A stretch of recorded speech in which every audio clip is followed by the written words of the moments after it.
Hello everyone. Hi, if you're watching this live. I'm currently live. If you're watching this on YouTube. Okay, I already messed up all the intro. Hi, hello everyone. How is every single one of you guys doing today? I'm gonna be reviewing the Magic the Gathering limited set for Streets of New Capenna. We have here our website over here, mythicspoiler.com, if you want to check it by yourselves. And if you're watching this on YouTube, not live, I'm live every week, possibly. I don't even know anymore. But I try to be live. I try to make content now, and I'm trying new things because my channel, as you can see, if you're watching this not live, it's usually revolved around Roblox content, which I know is kind of might be cringe to some of you. To me, it's not that cringe. It's just a game that sometimes I enjoy, but it's not the only game I enjoy. I also enjoy other games like Magic the Gathering, and I am a big card game fan, enthusiast in general. I have background in Hearthstone, Magic the Gathering, Pokemon TCG, Yu-Gi-Oh, what's the name, lore, Legends of Runeterra. I've played so much of that. Shout out to Mega Mogwai if you play that. I don't know, I've been playing Magic not as much as most people. I've been playing Magic since, like, actively since Kaladesh. And I've been very enamored with draft, with limited sets in general. I always play limited the most for every set. I'm not really too much of a fan of standard. Brawl I do like. Commander I like, but sometimes it can get expensive, and I don't really have play groups for Commander, so I really just stick to Brawl usually. If I'm gonna play kind of like a Commander deck set or whatever. But we're not here to review that for today. We're here to review the limited set for Streets of New Capenna. So let's do that. I've already, by the way, seen spoilers for the set. I've seen the spoilers for all the mythics, all the rares. I have seen it for some uncommons and commons, but not all of them, which is what we're going to focus on today, because limited sets are all about commons.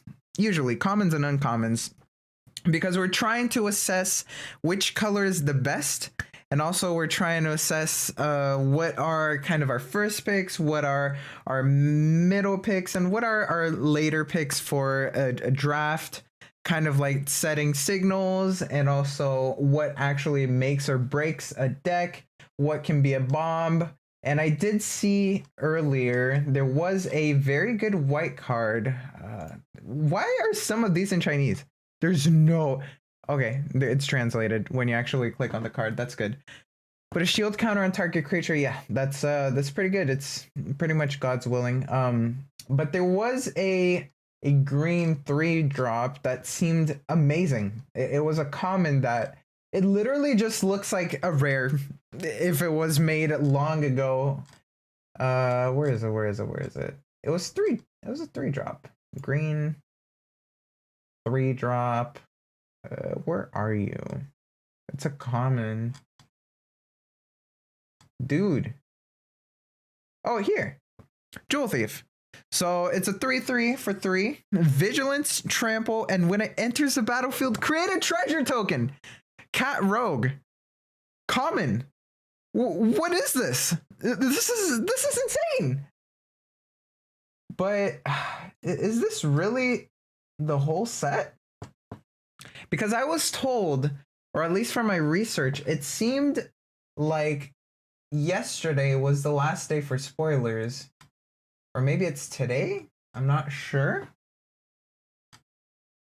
I'm pretty sure it was yesterday, though, because today or yesterday it started already, the spoilers for the Commander set, which doesn't really matter for draft or anything. So I'm assuming this is all? There's no way there's only 7 common green drops in the set. There's more uncommons than commons. There's no way. I must be missing something here. Cringe. I don't know what's going on. Let me put some music here. Down, down, down, now. Man,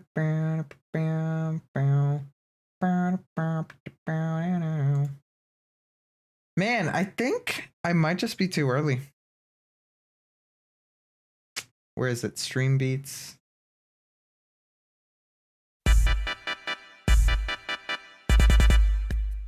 That might be ear raping everyone, and I think it is. Okay, let's fix that. Let's fix that.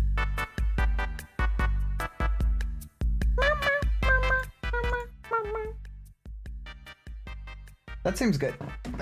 Doesn't seem like it's ear raping anyone anymore. And now we can go back. I'm pretty sure I must be mistaken here, because there's no way there's only this amount of commons for the set, right? There's no way. That's impossible. Okay, let's look at it by date. So on the 14th, yep, a lot of cards. A lot of cards on the 14th. Anything for today? There was some stuff for today, but I'm pretty sure this is just the commander set, right? Pretty sure. All of this should be part of the commander set, so not in the actual game. Dun dun dun dun. Bow, bow, bow. Streets of New Capenna. Spoiler season end. When does it end? Here, until April 14th. So it should have ended yesterday. Last 8 days, starting on April 7th and ending on 15th. Where is it? I can hear myself. Oh god. April 7th.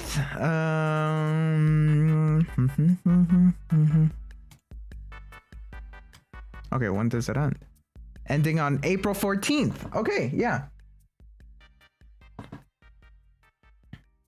Yeah, it's the end of the entire season. So there are literally more uncommons than there are commons. There's no way. I refuse to believe that.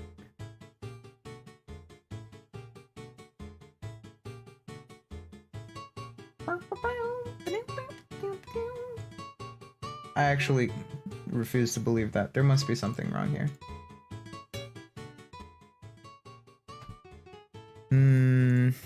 Where can I see all of the spoilers then? There must be somewhere. Here, it was all actually, some cards were spoiled today too. What the heck? What is going on?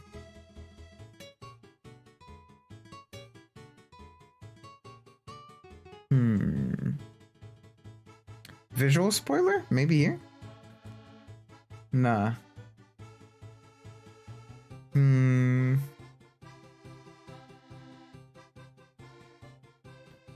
Where are the most amount of spoilers? I guess maybe an MTG Goldfish?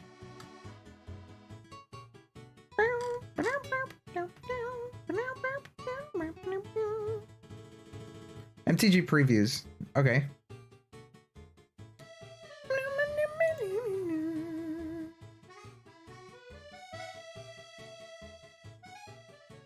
$101 out of question mark and commons. Okay.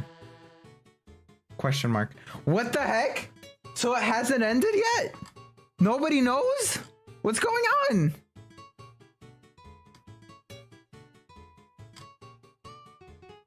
Okay, common. Let's see, how many cards were released in Kamigawa?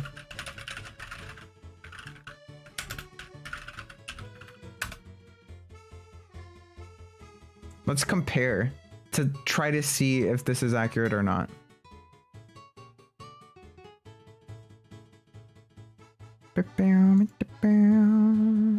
Here, 302 cards compared to 285. Okay. Okay, I can actually see that then. I think all of the cards have been revealed at this point then. In that case. It does seem like MTG Spoilers has more cards. So if we go to common green, yeah, It already has way more cards than that other website. Okay, this works then. This is perfect. We got the accurate set here. Okay, we can start reviewing. We're gonna be reviewing today on mtggoldfish.com. The spoilers, Streets of New Capenna, it's all gonna be here. So apparently if you go to other websites right now, they might not have the whole list updated. So if you really want the whole list right now for limited and for all of those kinds of things, you can go to mtggoldfish.com /spoilers / Streets of New Capenna spoilers, and they're all going to be over there. So today we're going to be reviewing all of the cards for limited. Mythics and rares, we can brush over them. We can just kind of point out which ones are the best ones, which ones aren't really gonna make much of a difference, which ones you can ignore in your opening packs, because generally you want to pick the rare or mythic in your opening pack unless it's not gonna make a difference, or if it's too hard to play it in a deck, then it's just literally not worth it unless you're rare drafting. But then it can also be a bulk rare, which is not going to be really worth anything, so you don't really want it in the first place. So let's start here with the commons. Let's start here with the commons for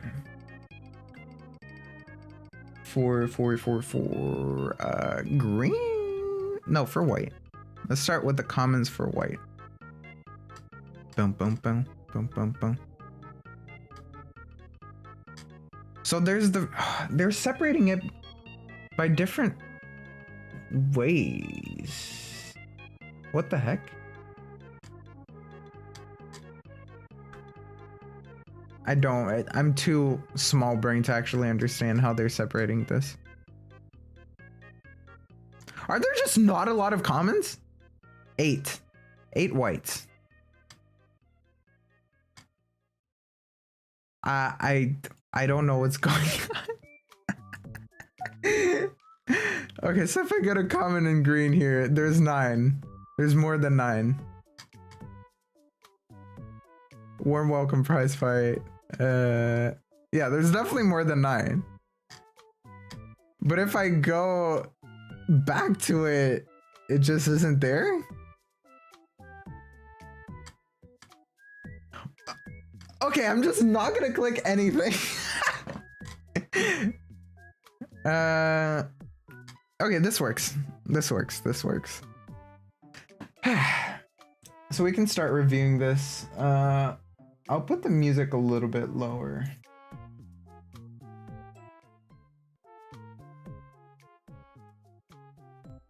This will be fine.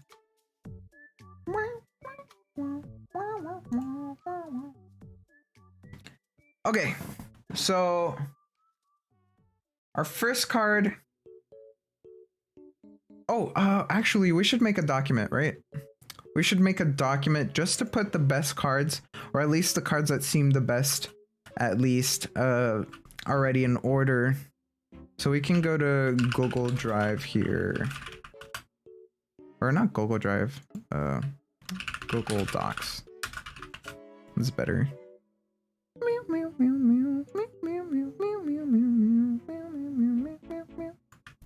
We can make a table, but then Excel is just better, right?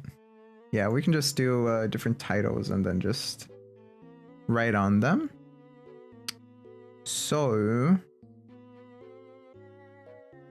let's put white commons, best commons, white, blue, black, red, green. Leave a couple spaces here for each one. And then we can do the same for best uncommons.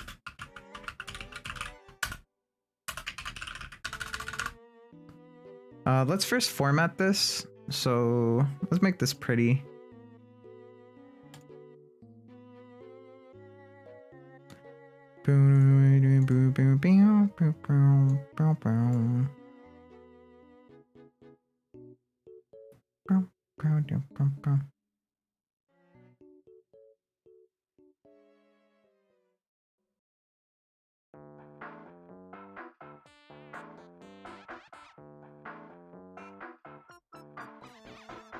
I wish it was a little bit prettier. Let's find a pretty font here. Okay, this seems pretty.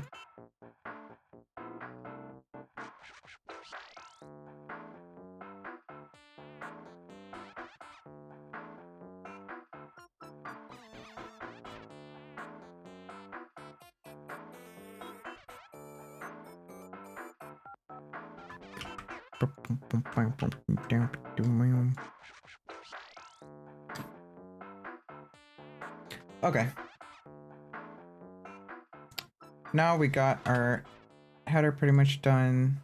I guess we can play a little bit with this.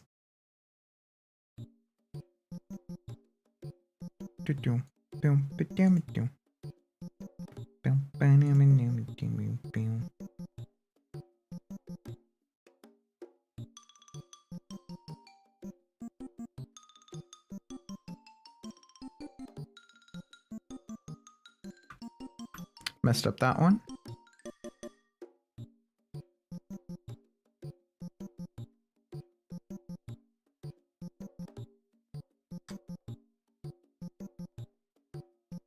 I guess common is, I guess it's a gray color. Let's put a gray.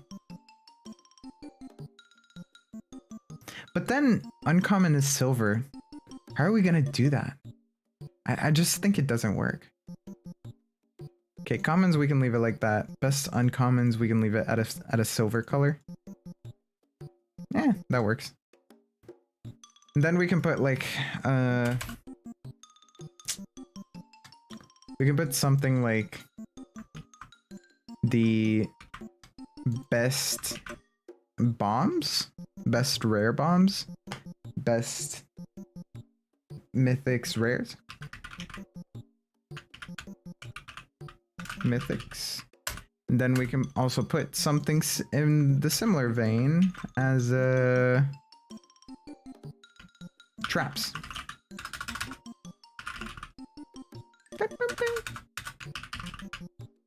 This works. For this we can leave a kind of red coloring. That works. And traps we can leave a yellow coloring. I think that's good. Boom, boom, boom, boom, boom, boom, boom. Okay.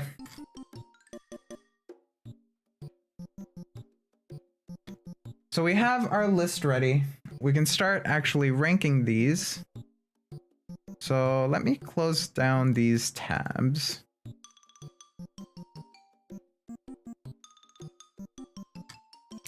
And we can start ranking. So for commons, we're gonna look at the commons first. This is gonna be my first time looking at the commons mostly. So let's start ranking these. For 2 mana, Sky Crier, Flying Lifelink 1/1 with 3 mana, 1 white. You and your target opponent each draws a card.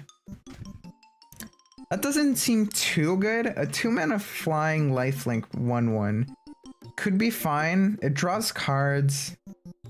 I'm not gonna put that at best yet, but I think it's better if we start looking at the rest of the set before that one, because there could be something that punishes your opponent for actually drawing cards, and then that would be good. But in any other case, you're only gonna want to be activating this effect in the end game in the first place, and you're already wasting 4 mana in the end game to draw a card. It is at instant speed, so you could actually cast this at the end of your opponent's turn, so you could draw an extra card by your next turn. But also you just have a 2 mana 1/1 Flying Lifelink at end game, which doesn't matter. So this is really only good if you have a deck that has late game bombs that you're trying to get. So this could be really good in sealed. I can see this being played in sealed. In limited, it seems less good unless you're built around it. In sealed, it's a way slower format and you're trying to get your bombs in the first place. Especially if you're in the second game and you can actually sideboard in to your opponent and you can actually put the appropriate cards to counter them, because they're going to be drawing into their bombs too. So assuming that you're in the second game, that you already have the counters to their bombs, you can run this card with lower risk. I don't think it's that good, but it's not horrible. It's still a 2-mana 1/1 flying lifelink that draws a card, kind of. It's a group hug, but it does draw cards in the late game, and it draws in your opponent's turn, so it's not that bad. It's not horrible. 2 mana instant revelation of power. Target creature gets +2/+2 until end of turn. If it has a counter on it, it also gains flying and lifelink until end of turn. This is very important for white in specific because they have the shield counters in white, which are very good. They do prevent your creature from actually being destroyed or taking damage the first time they do with the shield counter on, and then they lose it. It's, I mean, it's a combat trick for limited. Combat tricks for limited +2/+2, they're classic. They're never going to be horrible. They're always going to be playable. Now the question is, if it has shield, it's already not going to be destroyed, so it doesn't need a combat trick in the first place. But because of that, it is going to gain flying and lifelink, so it's a very good attacker, or it makes it a very good kind of catcher upper, so you can gain life back against like a super aggressive deck, for example, like a mono red or something. It doesn't seem too bad, honestly. It depends mostly on your other cards, I would say. But you can always play a combat trick on a white deck. I would say I wouldn't put it in best cards because it is 2 mana. We've seen 1 mana +2/+2 combat tricks not even being played, and this one, it's kind of just accounting for the redundancy of having a shield counter on a creature that doesn't really need a combat trick. So for that, it does actually gain a little bit of value, but it's just a decent card. It's a playable card, I would say. Kill Shot, instant, 3 mana in white colors, destroy target attacking creature. That seems really good. That is removal in white that removes any threat that is attacking. Does shield actually protect it from this? I'm pretty sure shield does protect it from this. Streets of New Capenna, shield counters. I'm pretty sure shield actually protects them from this. If a permanent with shield can counter would be destroyed by an effect. Yeah, it would. So not only by combat, but also by effects. And this says destroy target attacking creature. So it's less good actually than in normal expansions. In a normal limited expansion, this would be fantastic. It would actually be a must play removal, but for this one, there's quite a couple shield counters that are being played in this format. But I would say it's still pretty good. A 3 mana remove anything that is attacking is never going to be bad, right? Like, shield is also removable if you're playing tokens and you're going to block with the token and they already get their shield destroyed just by getting like 1 damage in. So you don't even have to destroy them to remove the shield. So you can just ping the shield off and then destroy the attacking creature. So I'd say this is still pretty good. A good contender for best white commons. I'm actually going to put this here. Kill Shot. We're going to put these in order. So I'm going to leave it there. Keep in mind that shield counters do exist, so it's probably not going to be as good as in other formats, but it's there. Gathering Throng, 3 mana, 3/1, human citizen. When Gathering Throng enters the battlefield, you may search your library for any number of cards named Gathering Throng, reveal them, put them into your hand, then shuffle. I mean, this is not bad, right? It's a Throng. It's never gonna be bad. We saw the Ixalan vampire dude that keeps trying to get himself being very good and limited. So I wouldn't say this one's bad. I wouldn't put it on top just because it's unpredictable. If you can't play it, of course you're gonna play it. If you can have 3 of these in your deck, that would be at least like the minimum number to make it actually amazing. If you have 2, it's a fine card. It's not horrible. If you have 1, it's unplayable. You can't play it. But I would say 3 is kind of like the perfect number where you really want to be playing this. If you have 3 of these, you always want to play it. It is a common, so it is possible to get it in draft. I would say in limited, it's even better though, where it's like a slower kind of game. I mean in sealed. If you get it in sealed, if you get at least 3 of these in sealed, you really want to play this because sealed is just such a slower paced kind of game that you really want to take advantage, like card advantage and board advantage wherever you can get it. So I would say even if you have 2 of these in sealed, you could actually play it. Again, if you have 1, it's unplayable. 3 mana, 3/1. You never want to play that.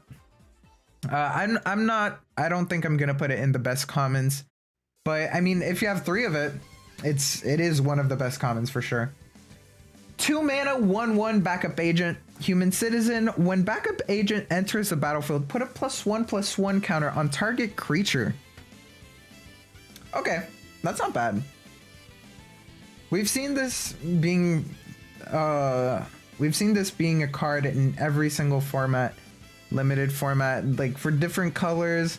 This is always a good card. A little creature that gives a 1/1 counter to anything. You can put it on the Skycrier, give it flying lifelink. You can put it on a double striker, on a normal flyer, on a shield counterer, and kind of protect it, make it deal more damage. It's never going to be bad. It's a playable, but I don't think I would put it in best cards. Definitely a playable though. Yeah. Broker's Initiate. It is a 0/4, 1 mana cat citizen. For 4 mana and 1 green-blue hybrid, it has base power and toughness 5/5 until end of turn. That's not very good, is it? I mean, unless you're in the colors, it might be playable. But until turn 5, it's just going to be a useless 0/4 that doesn't actually do anything. We've seen defenders be good before, right? We've seen defenders be good in different limited formats, but usually a defender is good when it has attack to back it up. So it'll actually stop your opponent from attacking, like meaninglessly. Because a 1 mana 0/4, sure, it'll stop them from attacking turn 1 if they're an aggressive deck. If they're not an aggressive deck, they don't care about this at all. If they are an aggressive deck, they're gonna care about it turn 1, they won't attack. Turn 2, they already have a board, and they're gonna keep attacking with no repercussions. You're just gonna be able to block one of them. So it's never gonna be that good. I wouldn't play this card unless you're desperate for surviving in the early game. Then that's fine. I can see this being played in sealed if you're really desperate for cards, or if you're running a 3-color deck. That could be fine. But in actual draft, it's pretty hard to actually warrant this kind of card being so slow and so useless. At 5 mana, you want to be playing better things. You don't want to be waiting until your opponent's turn to activate this. Unless you're a blue deck and you can possibly draw during their turn. But still, it's just not that good. It's pretty trash. 3 mana Inspiring Overseer, 2/1 with flying. When it enters a battlefield, you gain 1 life and draw a card. This goes directly into the best. Inspiring Overseer. You see this, you draft it. You have this in your sealed pool, you put it directly into your deck. You're running 4 colors, all except white, but you drafted this card in your sealed deck. You're gonna play it 100%. Bro, this is so good. 3 mana, 2/1 flying. You gain a life and you draw a card. It has everything you want for your limited deck. You have evasion. You have a good body for a flyer. You have a 2/1 body. That's not bad. You gain life, so that's good against aggro. It's only 3 mana and it draws cards. It's amazing. It's an angel, so there's some angel synergy in this expansion. I'm not sure if there's cleric synergy, but I'm pretty sure there's angel synergy somewhere. And it's a common. Fantastic. This is very reminiscent to the blue 2/1 flyer from a couple expansions ago. Dominaria, I don't know.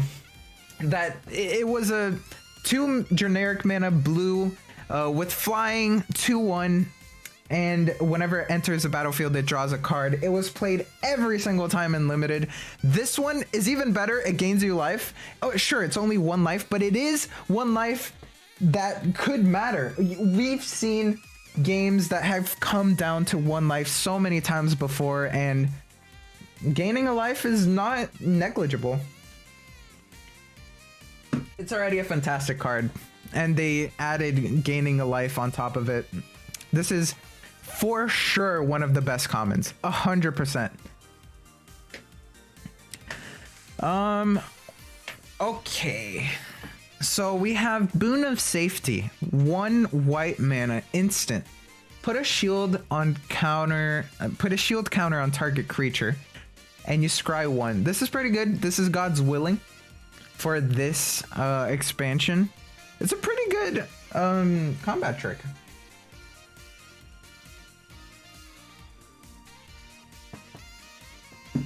You don't get much card advantage in white generally.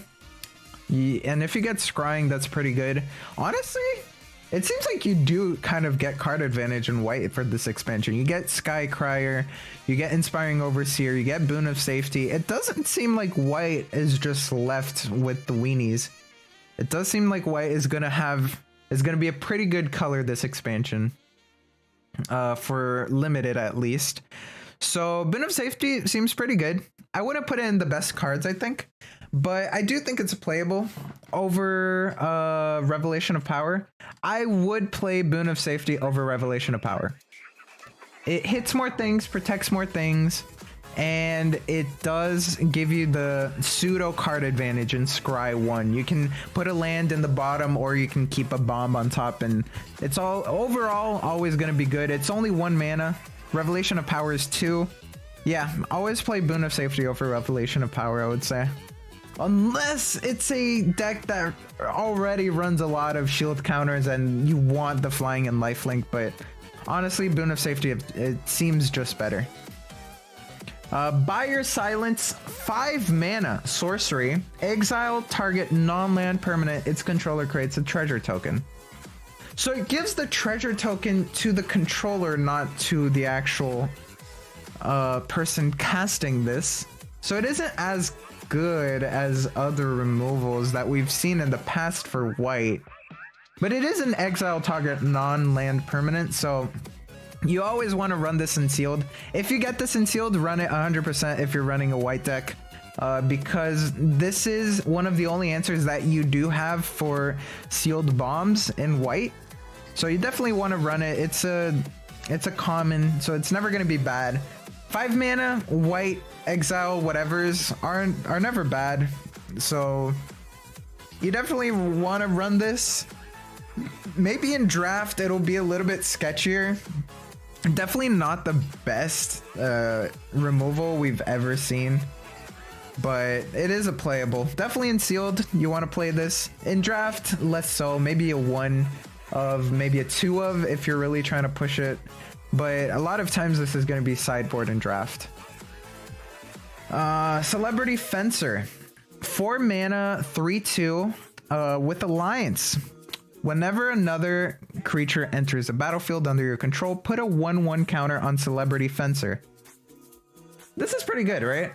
We do have weenies in other colors, actually. White doesn't have the most amount of weenies for this expansion. I believe it's red and black, something like that. because they have the blitz mechanic, and you can always be cycling with those, which does actually work very well with Alliance, huh? Celebrity Fencer does seem like a pretty good limited, not bomb, but a very good mid-range threat. Yeah, I wouldn't put it in the bomb level, but it does seem pretty good. Especially if your deck can kind of be built around it. I would play Celebrity Fencer, happily. It does seem pretty good. I think I might put it in the best commons. I only want to put 3 for each color.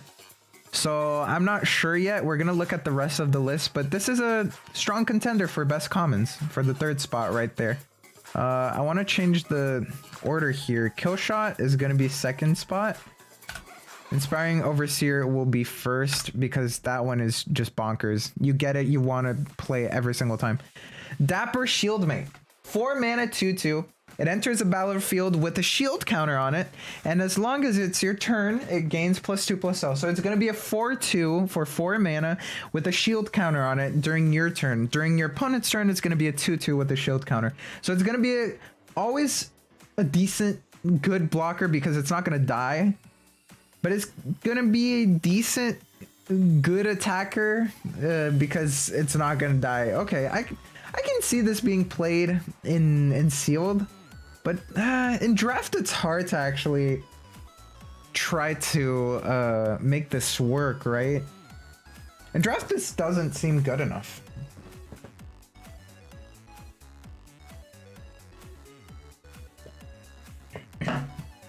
Like, the shield counter can be good. It is the only reason to actually play this, I would say. I would put it at very low playable. If you don't have any more slots in, if you have more slots in your deck that you have to put cards in or a creature or just fill up the curve, this will get the job done. But I wouldn't be too happy to actually play this. It's fine, but it's not amazing. The shield counter definitely carries this card. 2 mana Hold for Ransom, Enchantment Aura. Enchant creature. Enchanted creature cannot attack or block and has 7 mana. This card's controller sacrifices it and draws a card. Activate only as a sorcery. Huh. A very good draft card. I'm not so sure for limited or for sealed. I keep saying limited instead of sealed. For sealed, it seems like a playable, maybe even a sideboard. Because I've seen plenty of sealed games actually get to 7 mana. I'm not sure about this expansion yet, but it does seem like a pretty good card generally. It's like pacifism, but your opponent can draw a card off it in the late game. Only as a sorcery, which is important. Makes this card a little bit better. So I wouldn't put this at best removal at all. I still think Killshot might be a little bit better, because it hits more things and not everything has shield counters. This definitely shuts down the shield counters. It shut down some bombs. A lot of bombs have passives, in which Killshot would be better. But I do think this is not a bad card at all if you're going against aggro and if you're going in a draft. In a draft, this would be a first, well, not a first pickable, but a very solid card that you would want to run. In limited, you maybe want to run 1 of these, 2 of these max. 2 is probably too much too. You might even want to use this in one of your cards in sealed at some point, so you can actually draw a card for 9 mana. Oh no, never mind. That seems horrible. Yeah, it's a good pacifism. You can't complain too much about pacifism, right? It's not bad. Not that good, but not bad. 1 mana Rafine's Guidance. Enchantment Aura. Enchanted creature gets +1/+1 for 1 mana. You may cast it from your graveyard by paying 3 mana rather than paying its mana cost. Wait, you can just cast this infinitely? It isn't exiled after being used. Wait, this is a limited, this is a sealed special. This is really good for sealed. You can just cast this infinitely. It doesn't have the whenever it returns from the graveyard, you have to exile this clause. No, you can just continue casting this after it's after the creature is destroyed. This is very good, actually. Very playable enchantment, or it might be a contender for the best ones, for the best commons. It'll be a contender right up there with Celebrity Fencer. Celebrity Fencer might still be better. But this is a very good card for white aggro. Very, very good. You can put it on a white weenie early game. Put maybe 2, maybe 3 even on a white weenie. Make it a 4/4, make it a 5/5 maybe, with shield even. And whenever it dies, and you put in your friggin' Inspiring Overseer with flying, you can give it +3/+3 at some point. Very good. 2 mana, Rafine's Informant. Creature, human, wizard. When Rafine's Informant enters a battlefield, it connives, which is draw a card, then discard a card. If you discarded an online card, put a 1/1 counter on this creature. It's not bad. It's a playable. I wouldn't really love this playing this card, but it's fine. Speakeasy, Bartender. 3/3 flying for 5 mana. When it enters a battlefield, you gain 1 life for each other creature you control. We've seen this be pretty decent. It's also just a 5 mana 3/3 flyer, which is pretty good. It's a pretty good card. You can definitely run this in sealed, 100%. You really want to run this in sealed. This is a pretty good curve topper for draft. I wouldn't put it in the best cards in the common pool, but it is pretty good. It is a curve topper that you definitely want to be looking out for in your white deck during draft, or sealed, of course. If you can play this, you want to run as many good cards as you can. So this is definitely going to make its way to your sealed card pool deck.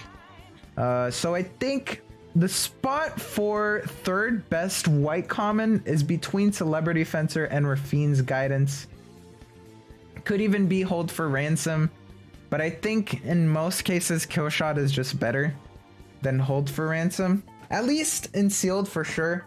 In draft, Hold for Ransom might be better than Killshot. Maybe not. Yeah, I think Killshot is still better most times than Hold for Ransom. So I think the spot for 3rd place best white common is probably going to be Celebrity Fencer. We can give a solid 4th spot for Rafine's Guidance, but that's just going to be an honorable mention. So let's put it here, Celebrity Fencer. Celebrity Fencer.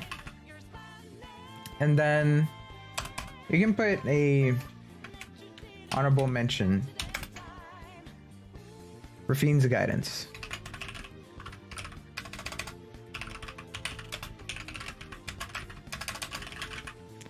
Yep, that seems pretty good. Let's make this a little bit smaller, honestly.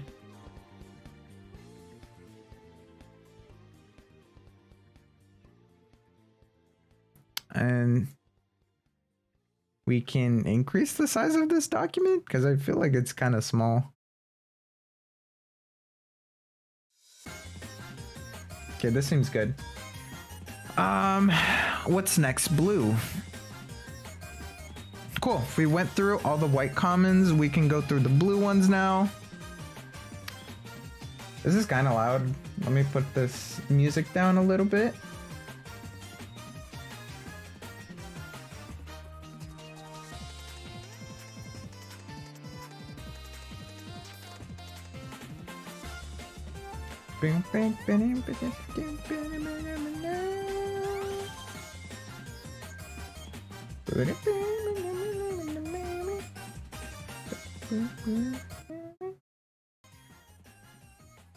That seems better.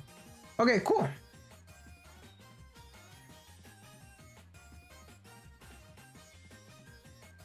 So, blue commons. We're going to be jumping into the blue commons now. So for 6 mana, Sewer Crocodile. Let me actually just pause the music overall.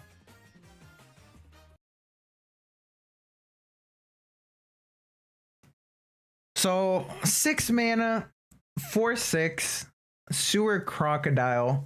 It has 4 mana. Sewer Crocodile can't be blocked this turn. This ability costs 3 less to activate if there are 5 or more mana value cards amongst mana values amongst cards in your graveyard.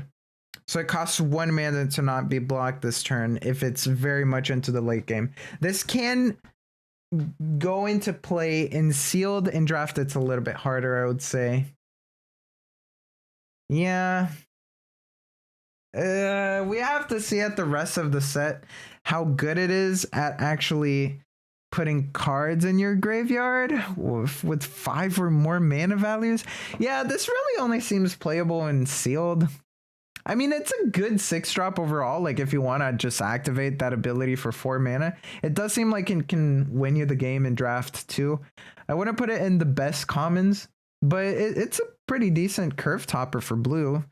A 4/6 is nothing to scoff at, and it can make itself not be blocked if you're in a standoff, which happens often in sealed. So there you go. This is definitely a sealed, very good threat. For draft, it's a playable curve topper. Never going to be bad for 6 mana 4/6. I don't think that's usually very bad. No. So next one is 4 mana, Run Out of Town. It's an instant that says the owner of target non-land permanent puts it on the top or bottom of their library. This is an interesting card. It's definitely not bad, but it kind of just skips the turn, doesn't it? It's also an instant, so you can play it during your opponent's turn. We've seen these kinds of effects be even playable as a sorcery speed in limited formats. So I think this is definitely playable.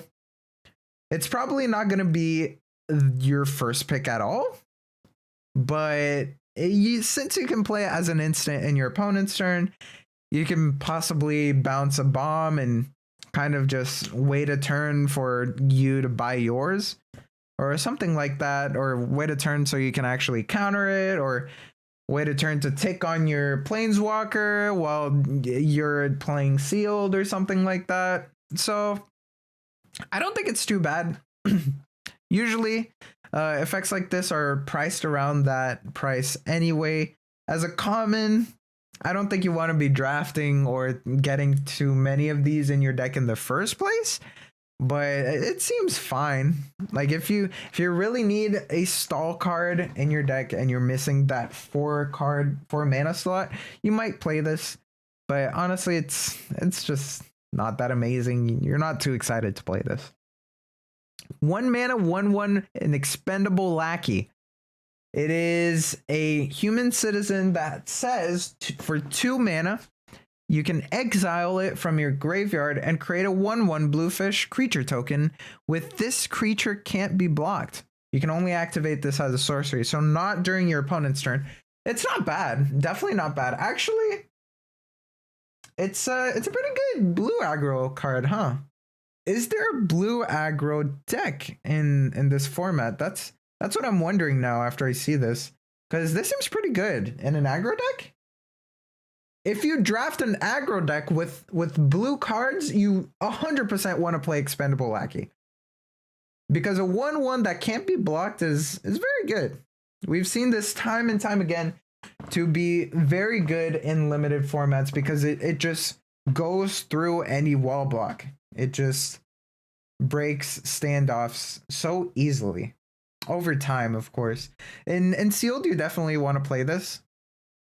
In draft, I say it's pretty dependent on your deck, but generally playing a 1/1 for 1 is never going to be bad. That gives you value later on, and you can still block with the bluefish if you want the additional blocker if it's not an aggro deck. So I would say it's a pretty good card for limited for blue. So Definitely consider drafting this. I think it's definitely a playable. 2 mana Backstreet Bruiser, 3/3 with Defender. Says as long as there are 2 or more counters among creatures you control, this card can attack as though it didn't have Defender. This seems pretty hard to play, but I mean, it's the white deck, right? The white deck really cares about counters, I'm pretty sure. I'm not sure about the blue one. It does have Connive, actually. No, I stand corrected. The blue has Connive, which counts as the 1/1 counters. But do you really want to be discarding your actual non-land cards with Connive? I mean, if you have a deck full of expendable lackeys, for example, you can discard your expendable lackey from your hand and just bring it back from the graveyard. So actually, expendable lackey might be one of the better blue cards. I'm actually going to put it in the best commons because it just works so well with Connive. I hadn't thought about that, but you get to give one of your Connive creatures a +1/+1 counter, and you get to still activate it from your graveyard to get a good unit for 2 mana. So definitely doesn't seem bad, especially in sealed where you really want to get value wherever you can. So I think this actually goes for the one of the best blue commons so far. So expendable lackey, you've earned your spot. Backstreet Bruiser, I don't think it's that good. I mean, a 2 mana 3/3 defender, never gonna be bad in a stall deck for blue.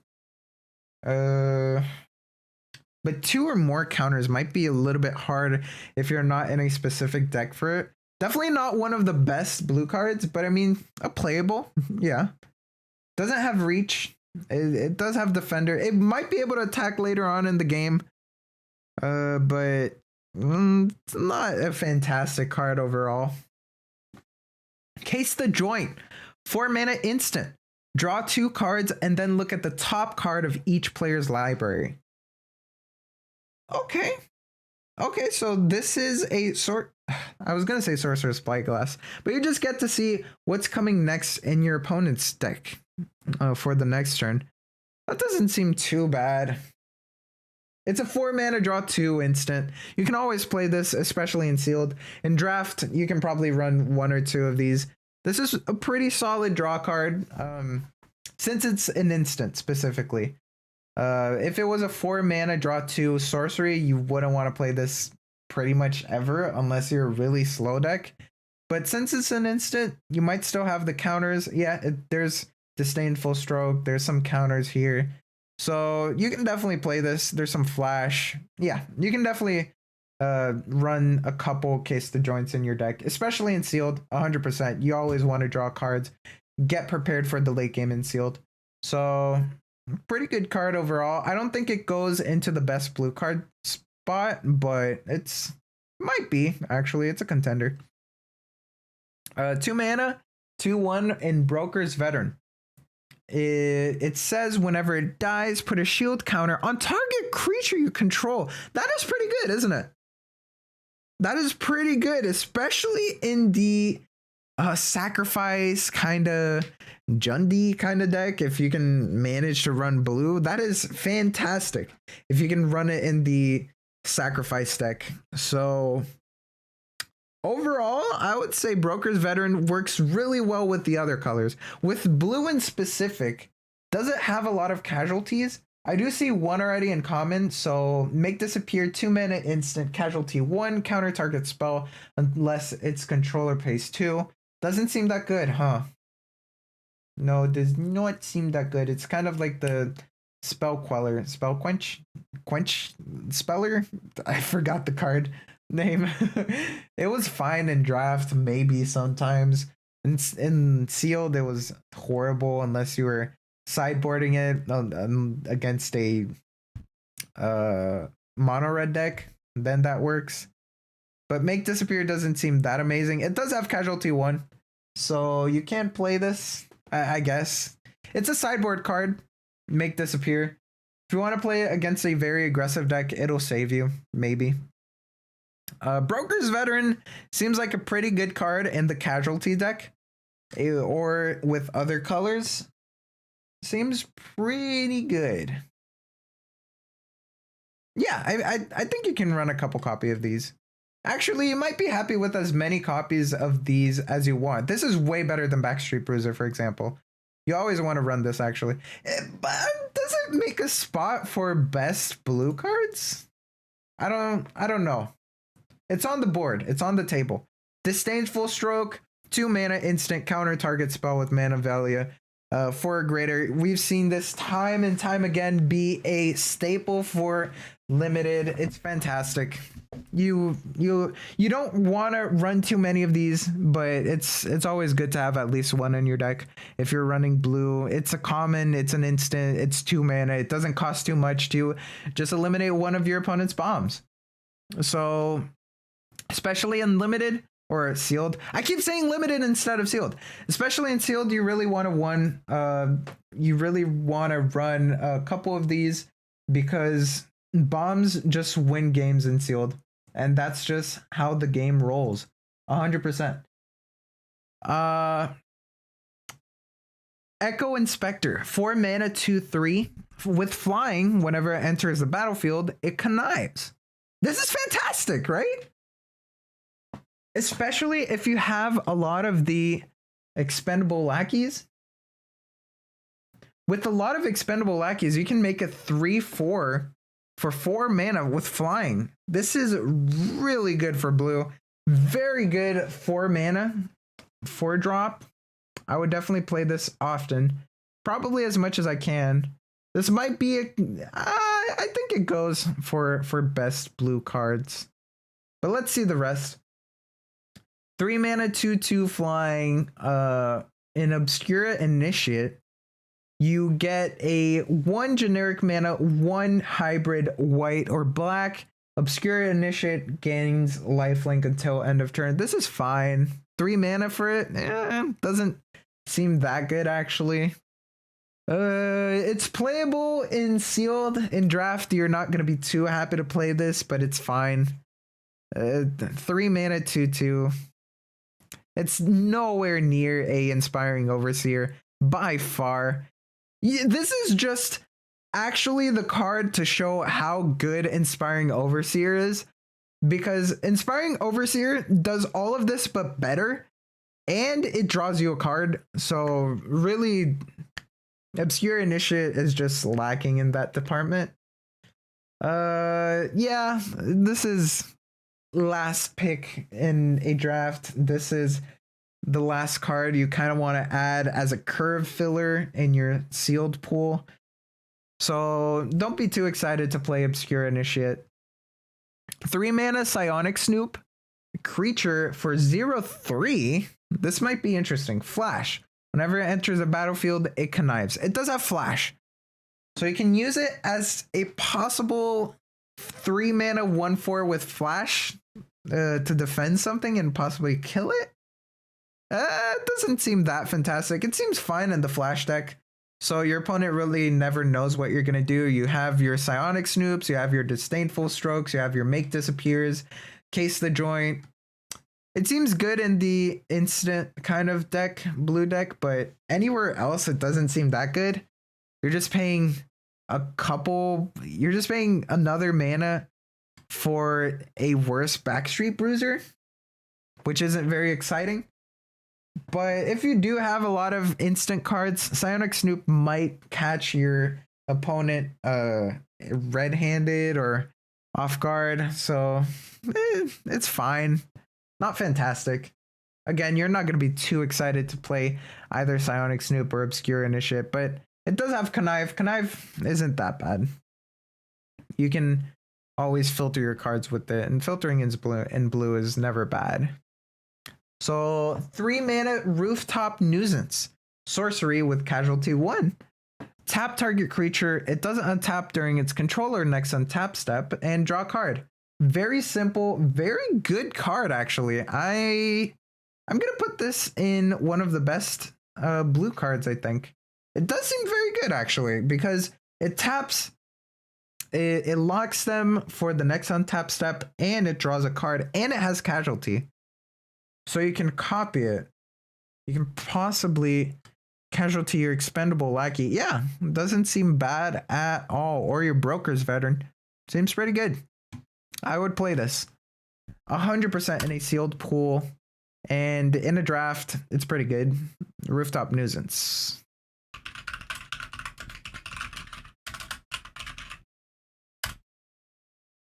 What else? 2 mana security bypass, enchantment aura, enchant creature. As long as it is attacking alone, it can't be blocked. Whenever it deals combat damage to a player, it connives. This is insane, isn't it? This is literally just the Ixalan card. I forgot the name of the card. My memory is so trash. Ixalan, blue 1 mana enchantment. It'll show up 100%, or not. It isn't showing up. Oh no. It's like chart the something. Chart the map. Map the charts. Oh, here it is. Curious Obsession. Curious Obsession. Same thing. Compare this to this. Security bypass.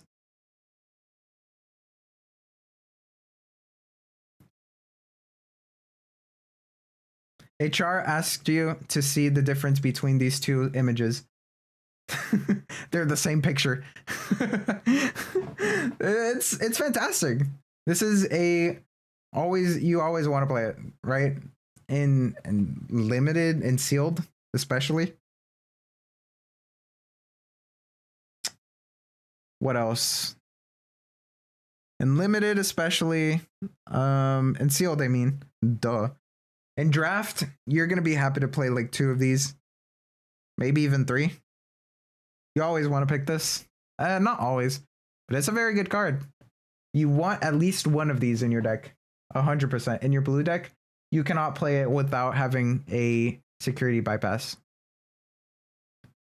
So let's go back to blue commons. Fantastic card. Fantastic.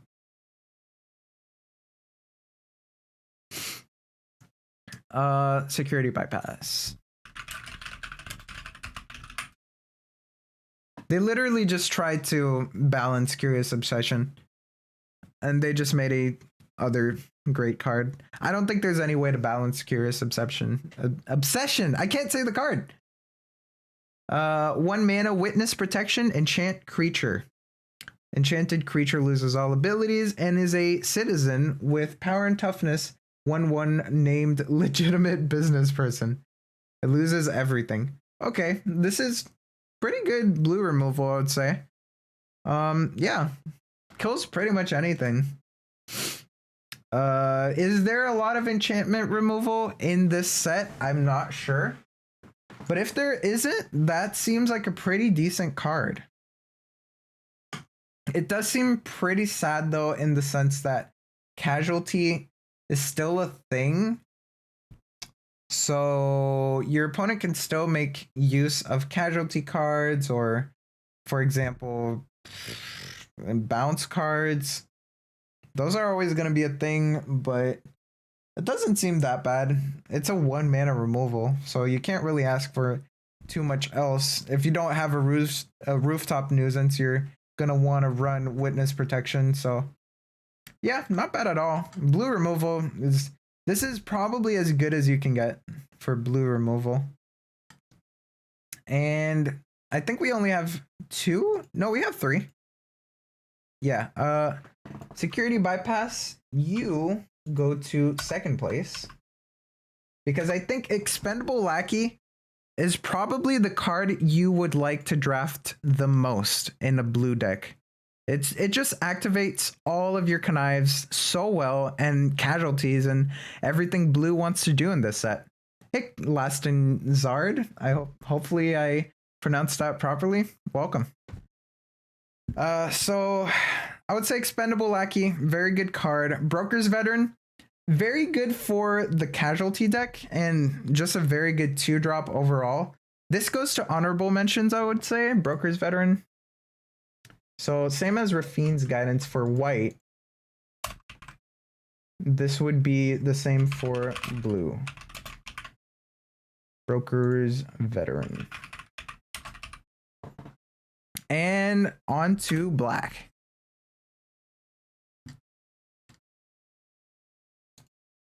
Perfect. I'm glad I pronounced that properly. Okay, black seems like it has a decent amount of common cards. It has 10, which is more than white and blue. So 3 mana, 1/2 and Midnight Assassin with flying and death touch. That is pretty exciting. It's not a 2/2 1/1 with flying and death touch that draws you a card, but it is still pretty good. I would say I would play this definitely in all of my seal decks with black. And I would try to draft this, as I would be pretty happy putting this in my draft deck.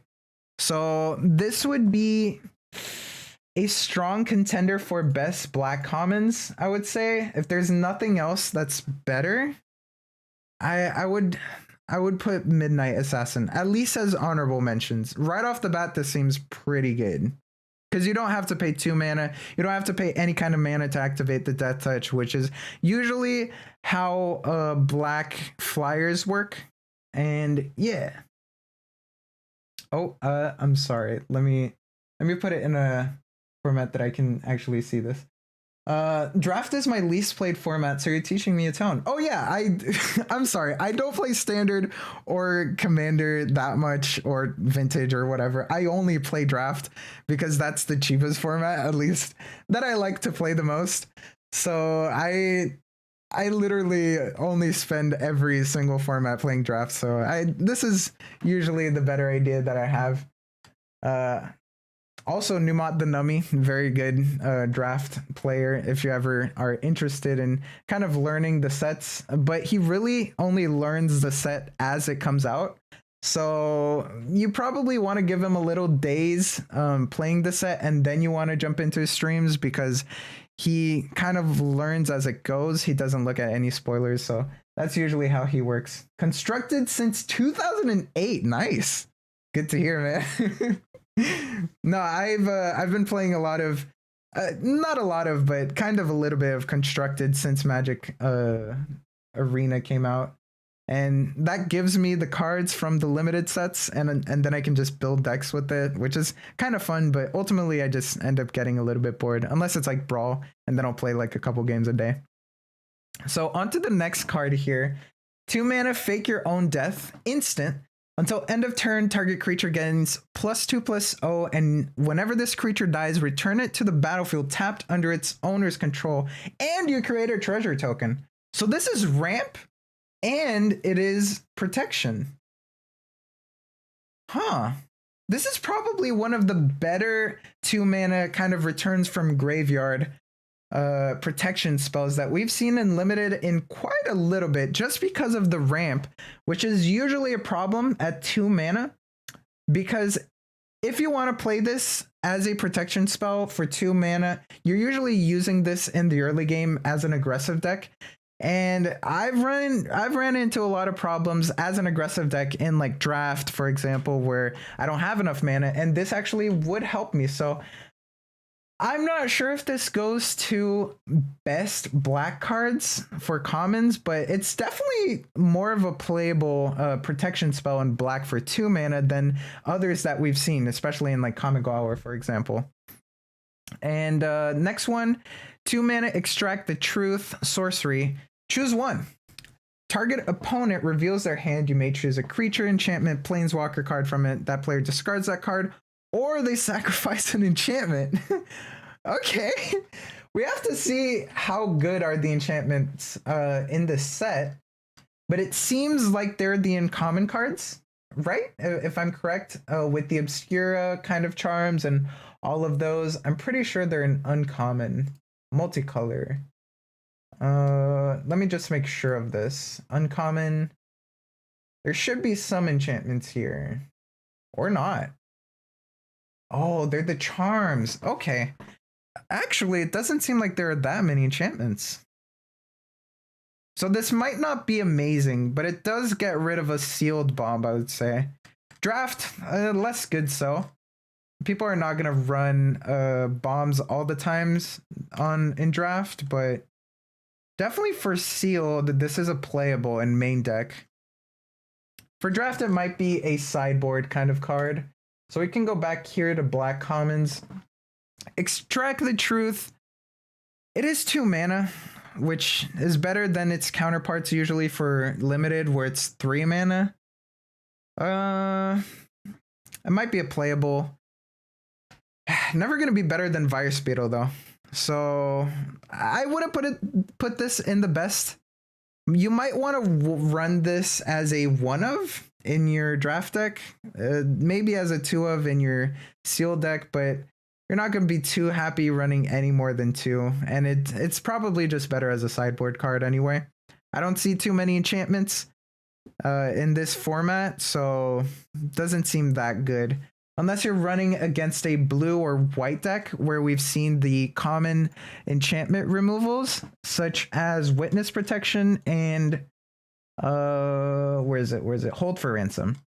So you might want to run it against those as a sideboard.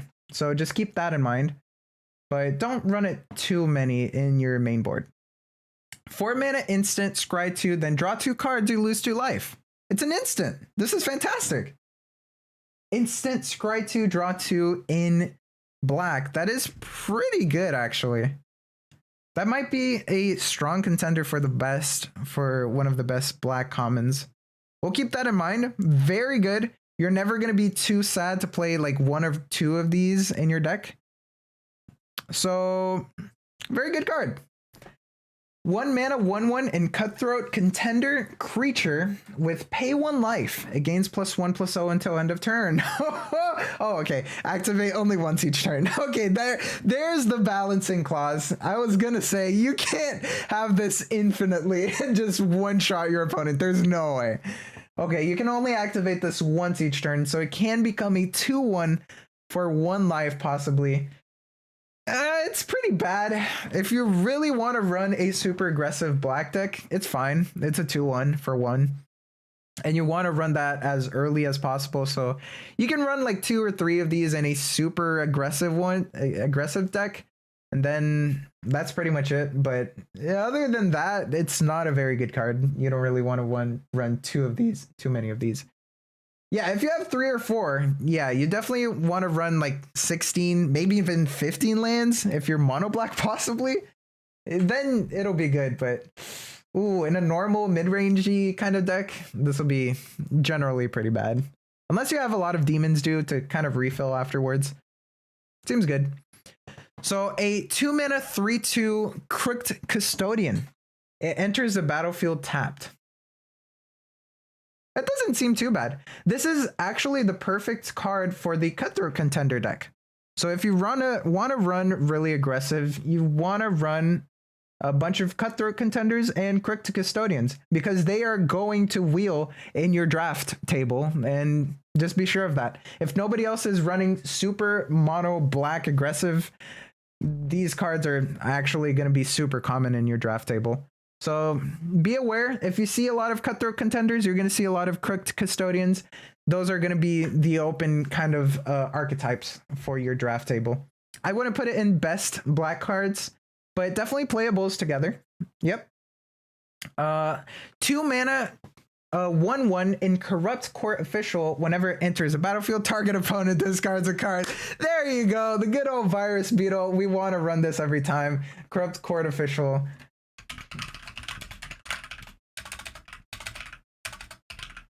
If I can type it. Very good card. Not much to say about it. It's a 2 mana 1/1, target opponent discards a card. So much tempo. It's just a staple for every limited draft in general. You always want to run this, especially if you have bounce or draw. It just gives you so much card advantage in the early game. Certain sets are better than others. Conspiracy, Take the Crown, Battle Bond, and Unsets. Yeah, they are crazy fun to draft. I agree.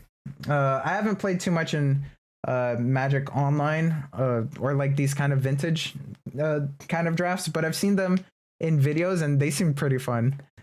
5 mana, 4/4 Girder Goons. Whenever it dies, create a tapped 2/2 black rogue creature token. It has Blitz 4. Okay. So you can cast this spell for 4 mana. It's going to gain haste, and whenever it dies, you draw a card. You have to sacrifice it at the beginning of your next end step. This is fantastic.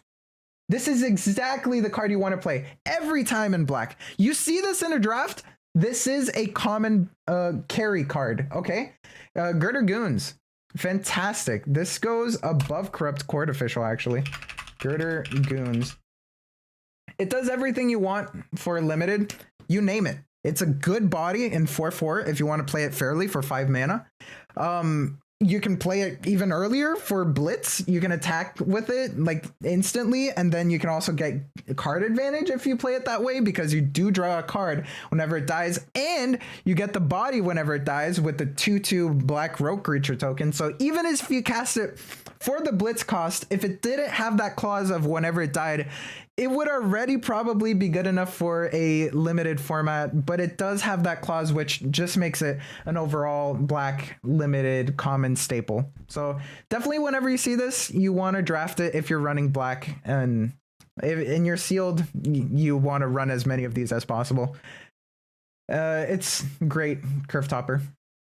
4 mana instant.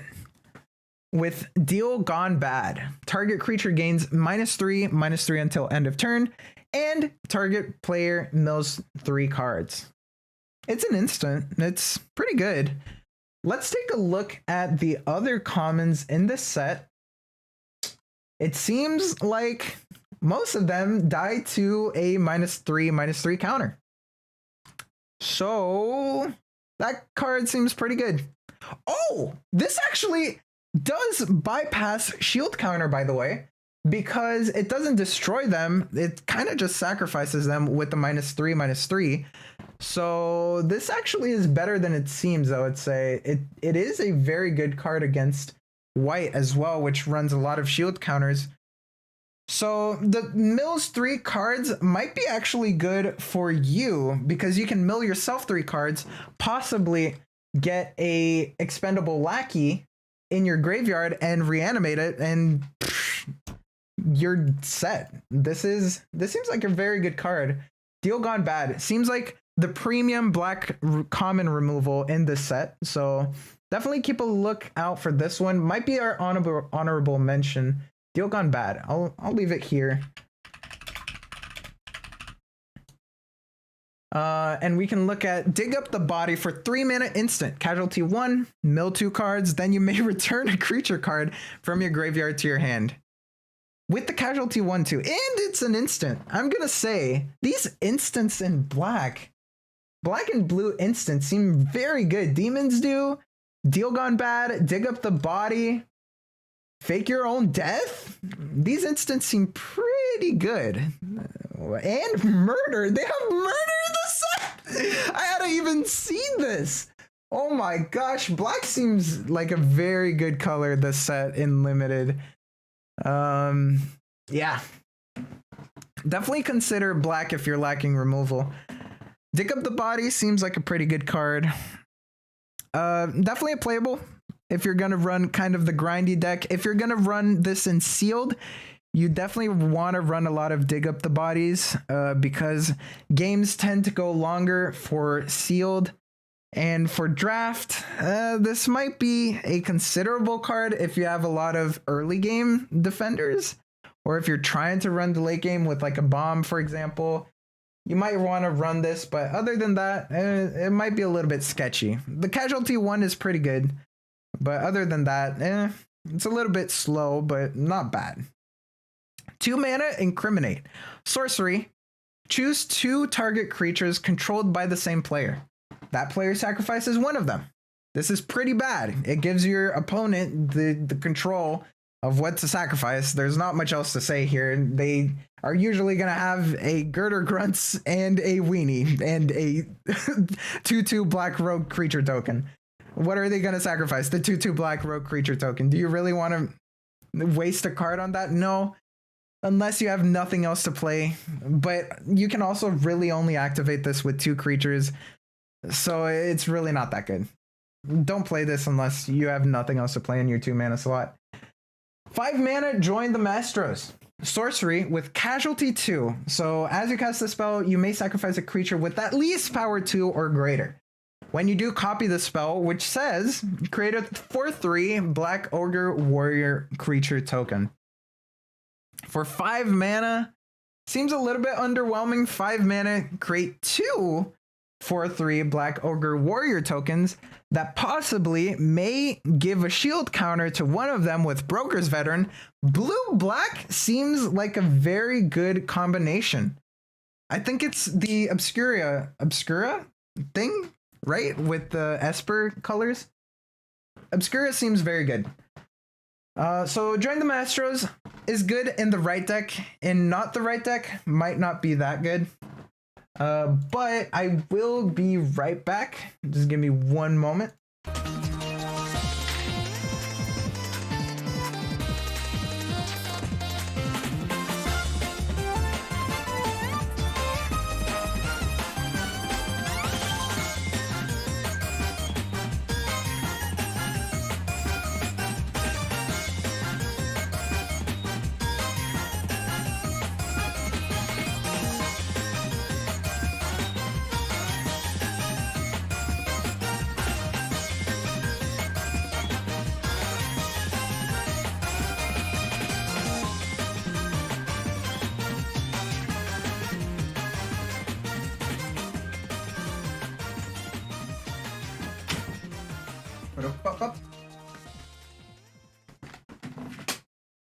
Hopefully it didn't ear rape you guys with the music. I don't know. I never look at the volume balancing too much.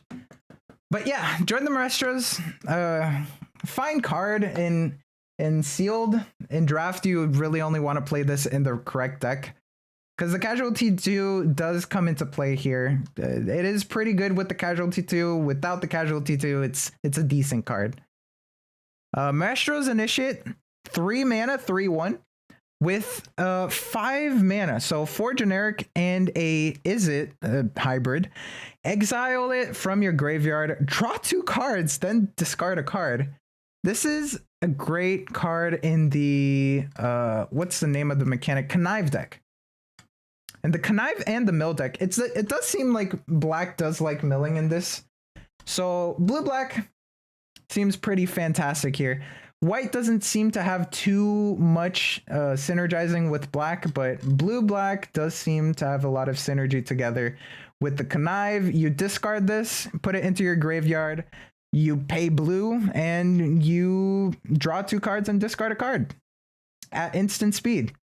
Seems great in sealed. In draft, you really only want to play it in the right deck, so I'm not going to put this in the best cards. Murder. It seems fantastic. I mean, we've seen this time and time again, just slay in limited. You really want to play this if you're playing a heavy black deck. If you're just splashing black, you might want to reconsider Murder for a Deal Gone Bad. If you're just splashing black, Deal Gone Bad is probably better here, since it just hits a lot for a less of a commitment. But if you're heavy into black, you definitely want to play as many Murders as you can. 4 mana. Oh, let me check. Good morning, Magic. Just released early box opening. Oh, seriously? I haven't seen that yet. Definitely going to see that. It's a good way to pull rates for strats. Yeah, definitely going to see that. Man, they already have boxes. What the heck? They must have a deal with Magic for sure. I'm looking forward to the pre-release as well. Revel Ruiner, 4 mana, 3/1. With Menace, it's a Cephalid Rogue. I'm not sure if that matters at all. With Menace, whenever it enters a battlefield, it connives. So, staple card for the blue, black, red kind of connive deck. You can discard your Maestros Initiate, you can discard your Expendable Lackey, and get some good value off it. I wouldn't put it at the best cards. It does have Menace, so if you put it for a 4/2 with Menace for 4 mana, that kind of filtered a card. Might have put a good card in the graveyard. It's not bad at all, but definitely won't play it in all decks. You know, if I have a better card, I will play it over Revel Ruiner. So I would put Deal Gone Bad probably as honorable mention then. Let's see, which ones are the best cards? Midnight Assassin is pretty good. I mean, I would definitely play a lot of Midnight Assassins as much as I can. Maybe not as much as I can, but it's a very good curve filler. Very good 3-drop in black. I think our honorable mention is gonna be Deal Gone Bad, and then we can leave Murder. Although it doesn't really work against Shield. Yeah, no, I'll put Deal Gone Bad as honorable mention then, and Murder will be the third best common in black. I think that sounds fair.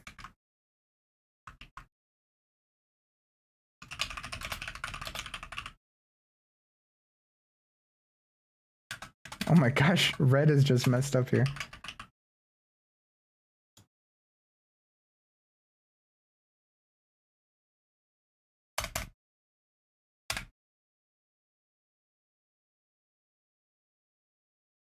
Absolutely can't wait for the 22nd event, going to LGS and playing in 2 events. Nice.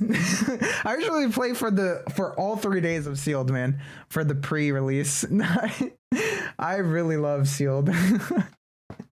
Like, limited formats are just the most fun for me, honestly. It's just kind of sad because it usually dies off after a couple weeks of an expansion, but I still get to play it online, which is it's fine for me.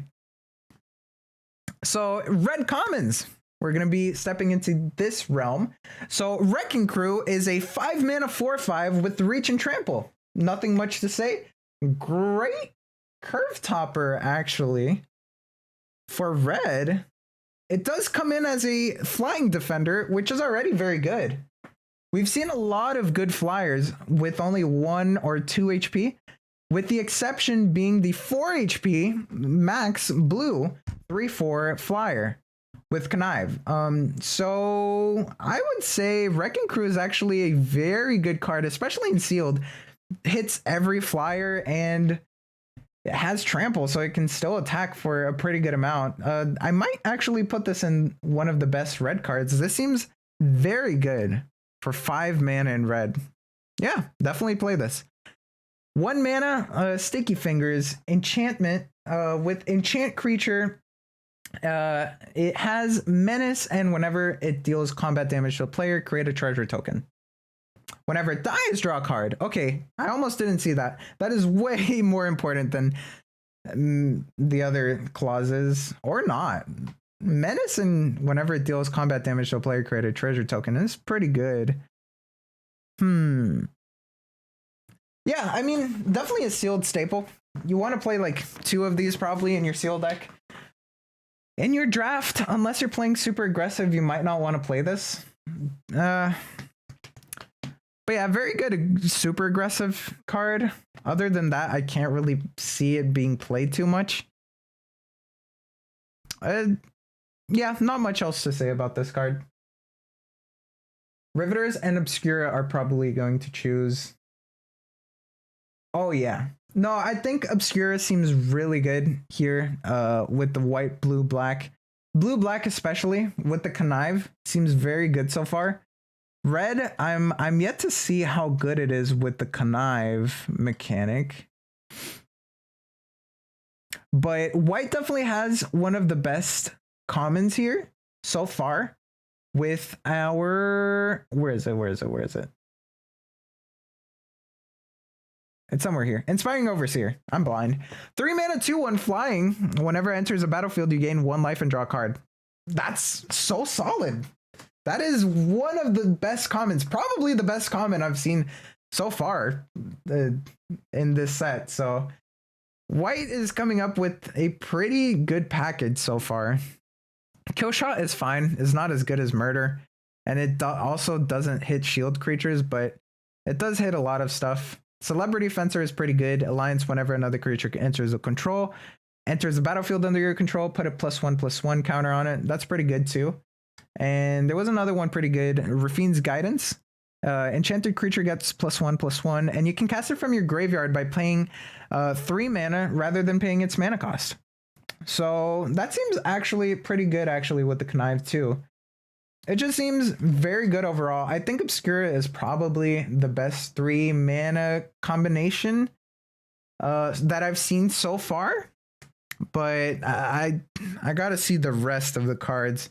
And I haven't seen all of the uncommons either. I've seen the rares and mythics. Those are pretty exciting. But yeah. 12 a.m. to 6 a.m. I'm gonna do that too.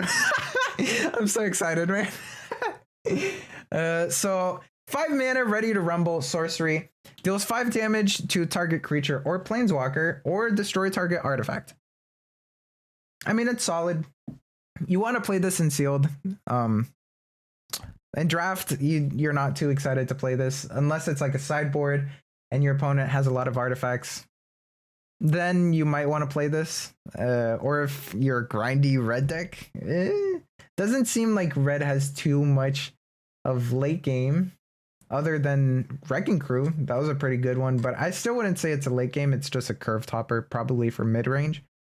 But yeah, Ready to Rumble seems like a fine, mediocre card. There's way better cards in other colors for it. And Jackhammer, 2 mana artifact equipment. Equipped creature gets +2/+0, and you can equip it for 2 mana. It isn't that good. We've seen other formats have the same effect in limited for less of a cost and still be kind of just decent. So really only run this in sealed. In draft, you might have a reason to play this with specific synergies, maybe, but it's not that good. And then there's 1 mana Goldhound. Artifact creature treasure dog? Wait, it's a treasure! Wait, it has treasure synergy. So you can totally sacrifice this for, yeah, sacrifice it to add 1 mana of any color as First Strike and Menace. This is fantastic. Yo, Goldhound, this is a great card. Goldhound, already one of the best cards in red. Yeah, very solid.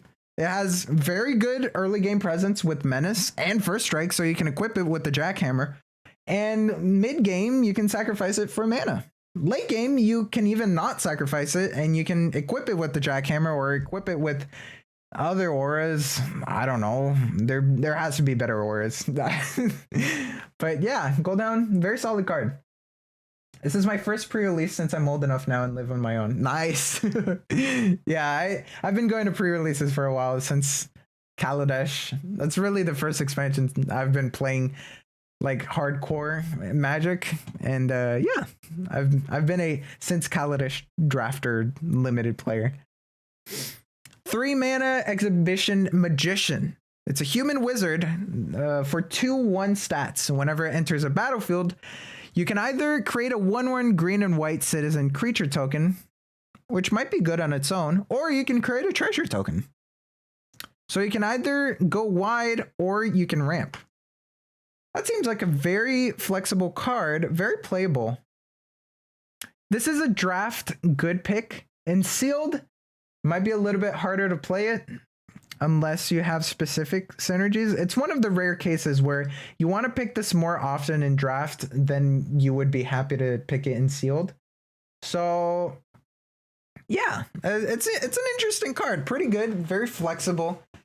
You're never going to be too upset in playing this card in your deck because it's very flexible. So you can play it early game for treasure token or for the tempo, or you can play it late game with the tempo. Never going to be too bad. But it's not one of the best cards in common for red. I played F&M events and hit Mythic top 500 during War of the Spark era. Nice. So I started playing at my local game store during Cons Block. That's hype. I don't even know Cons Block, I'm sorry. But that's pretty cool, man. Nice. I never played F&M too much because it's usually like standard or commander or something like that. Not really my thing. Unless it's like draft, of course. but those are a little bit rare. They're usually on Mondays on my local game store. So 1 mana Daring Escape instant.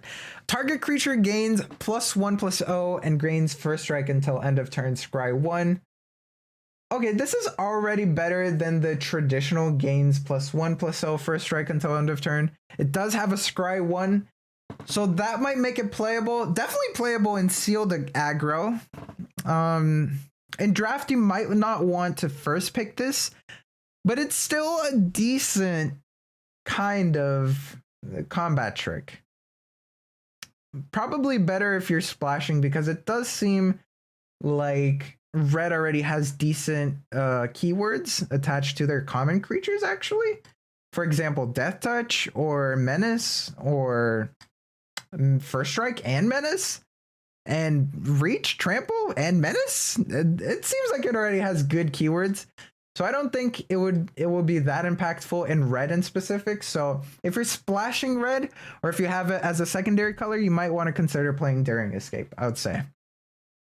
2 mana Antagonize instant. Target creature gains +4/+3 until end of turn. I mean, it's not bad. It defends, protects your creatures, and it also can make it get in for a little bit more damage. With your Wrecking Crew, that's very good.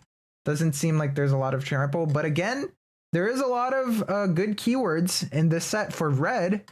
So this does seem like it might be a better card than it looks like, at least at first glance. You play it on your Goldhound, it becomes a 5/4 with First Strike and Menace at instant speed. So definitely it seems better than it looks initially. Pretty good. 2012 to 2014. Ah, okay. Little Shadow over Innistrad. Seems fun. I don't know too much before Kaladesh, other than the sets that have already released kind of based on older sets. For example, Zendikar, it already existed. Oh, even the new Kamigawa, it is based on old Kamigawa, right? I do know those kind of, and the Eldrazi. I do know a little bit Zendikar, but honestly, I know mostly the newer formats, I guess. Yeah, Zendikar, yeah. Mardu tokens might be good. I do think Antagonize is actually a pretty good card. Normally in a normal set, this isn't that fantastic. But in this one, there seems to be a lot of keywords. So adding damage with Jackhammer doesn't seem that bad now, especially in sealed. Antagonize might make it to one of the best red cards in common. So 4 mana Big Score, instant. You can, as an additional cost to cast the spell, discard a card. So you can draw 2 cards and create 2 treasure tokens. Create 2 treasure tokens. Okay, this is pretty good. This is 4 mana, ramp and filter and draw and everything. Pretty good. I mean, you don't want to run too many of these, of course, because red seems pretty aggressive in this set. But in sealed, for example, you definitely want to run a couple big scores if you have it. Be right back. Okay, I'll see you. 2 mana Light 'em Up, sorcery with casualty 2. So you can sacrifice a creature with power 2 or greater to copy it. So it'll deal 2 damage to target creature or planeswalker for 2 mana as a sorcery. That doesn't seem that amazing. It seems fine, but honestly, you won't be too excited to play it, especially if you're running it in multiple copies. It might be a good 1 of, maybe even a 2 of if you're running a really low curve, but other than that, I can't see you playing too many of these. And then there is a 2 mana Mayhem Patrol 1/2 with Menace. Whenever it attacks target creature, so it can target itself, gains +1/+0 until end of turn with a Blitz 2. So you can actually cast this with haste, Menace, and it'll die and draw a card. This doesn't seem bad at all. You can cast it as an aggro card. Yeah, this seems actually pretty good. Usually don't want to run it with Blitz unless you're running in for the kill, which in that case, Mayhem Patrol may be one of the best cards in this set. I think it's definitely a strong contender for one of the best commons in red. So let's keep it in mind. 4 mana Plasma Jockey, 3/1. It's a Viashino Warrior. And whenever it attacks, target creature an opponent controls can't block this turn with Blitz. 3 mana. Okay. We're bringing out the big guns. That is a very good 4-drop for red aggro. With Blitz 3, that's going to be very good. It's going to be very unexpected for an opponent to block this. So I might put this in one of the best red commons, I would say. We've seen a lot of these effects be very good whenever it attacks target creature an opponent controls can't block this turn. So I think I'll put this actually in one of the best red commons with the Blitz 3. Plasma Jockey. Even if the attack fizzles, you're still going to draw a card off this Blitz. So definitely very good card to run. Maybe not too many, but as a 4 mana 4-drop, like you want to run 2 or 3 of these even. This is always going to be very good. 2 mana Riveteer's Initiate. 2/2 that says you can pay 2 mana, so 1 generic and 1 Golgari hybrid, and it'll gain Death Touch until end of turn. This is decent. It's a sealed staple. It's not really a draft staple at all. You're not going to be too happy to play too many of these at all unless you're playing exactly those colors and you want to survive. This is more of a survive card rather than a put pressure card, but it'll still put pressure because Death Touch is good, you know. So it's pretty decent. It's a pretty decent card. It's a 2/2 body, which is better than other 2 mana cards here, so it's never going to be bad. 1 mana Sorcery Strangle deals 3 damage to target creature or planeswalker. That is exactly what we want to see. This is a very good card, Strangle. Ladies and gentlemen, this is your red removal. Very good. 1 mana. I mean, it's a sorcery. It's not going to be an instant, but it's still 3 damage. It kills almost all of the commons, even with Connive. Like, there are very little commons that actually doesn't kill. For example, Girder Goons doesn't kill, but it even kills the Join the Maestros token. It kills good cards like Revel Runer. You're going to see those a lot. And Midnight Assassin. There's a lot of flyers, a lot of good flyers in this set that you might want to look out to. And they usually top out at 3 mana, at 3 HP, sorry. 1 HP, most of them. So yeah, definitely a good removal card. Solid red removal for 1 mana, 3 damage. Can't complain. Witty Roastmaster, 3 mana, 3/2 Alliance. Whenever another creature enters a battlefield under your control, it deals 1 damage to each opponent. This is decent. This is a good card. I mean, you want to run this in aggro, of course. 3 mana, and it just passively deals damage to your opponent. It's never going to be bad. So in aggro, maybe even just tokens in general, this would be good generally. So I think as an honorable mention, we could possibly put Daring Escape, or we could put, wait, is Wrecking Crew not in the best cards? Okay, it's not in the best cards. I think then we can put Wrecking Crew as honorable mention. It does seem like a very solid card in this limited format in specific. So honorable mention, definitely going to be Wrecking Crew here.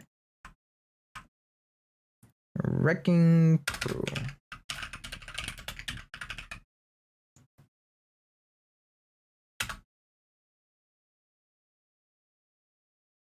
Okay, so on to green. It's going to be our last of the common reviews for colors. Oh, we might have colorless too.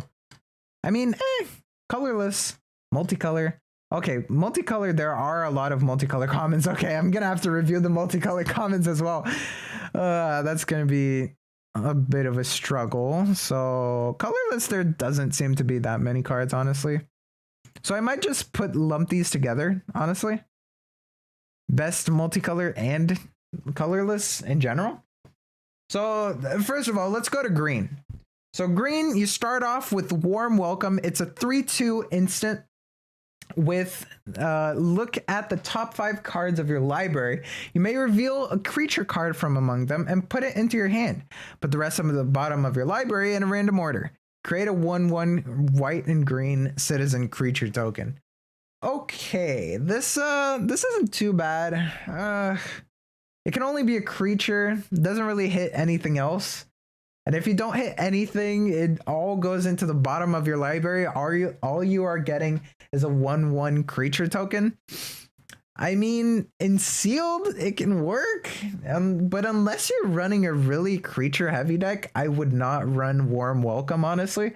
Or unless you're running a deck that solely relies on your bombs, that you just have a bunch of defenders and you're just trying to survive until you get your bombs, then that's another case where I can see Warm Welcome. But other than that, it doesn't seem like that good of a card. It is an instant, so at least that much is given. It's not a sorcery, but it's still not fantastic. You're not going to be too happy to play this in your normal, standard, generic, run-of-the-mill green deck.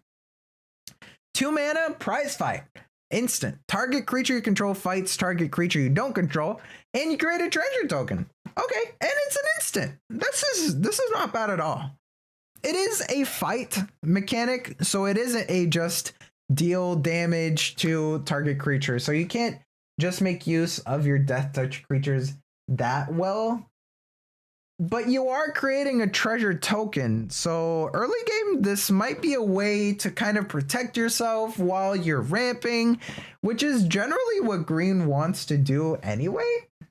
So this might be a contender or a contender for honorable mention. I don't think this is going to be one of the best cards, since generally fight mechanics that don't give too much aren't that good, but it is an instant again, and it does give a treasure token, so that might be good enough to actually give it a good spot in the common rankings for green. Next up is High Rise Sawjack for 3 mana, 2/3 with reach.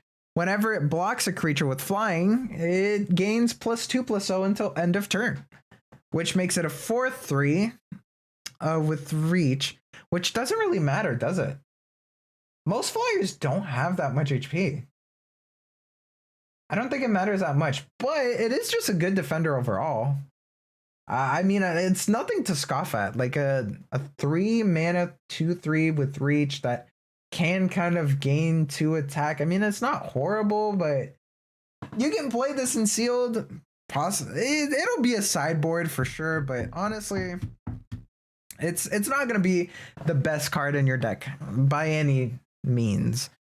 4 mana 1/3 Glittermonger. You can tap it to create a treasure token.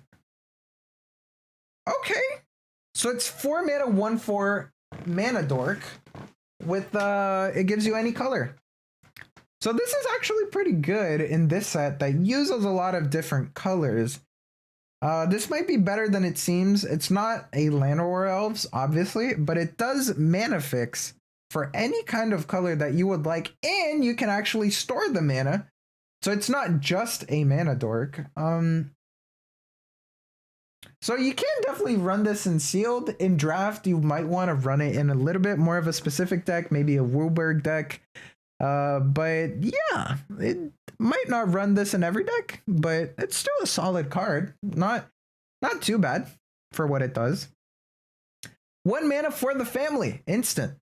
Target creature gets +2/+2 until end of turn. If you control 4 or more creatures, that creature gains +4/+4 until end of turn instead.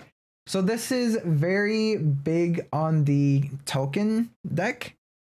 I mean, it seems fine. 1 mana combat tricks that only give stats that are like +2/+2 and sometimes might give +4/+4 have never been that good at all. So I would really only run maybe 1, max 2 of this if it's a really heavy token deck. But it's not something to be proud of to put in your deck. Like, you're not going to run into this in your local game store and said, oh, I pulled the 4 of the family. I pulled 6 of them. Let's go. No, you're not going to win the game like that.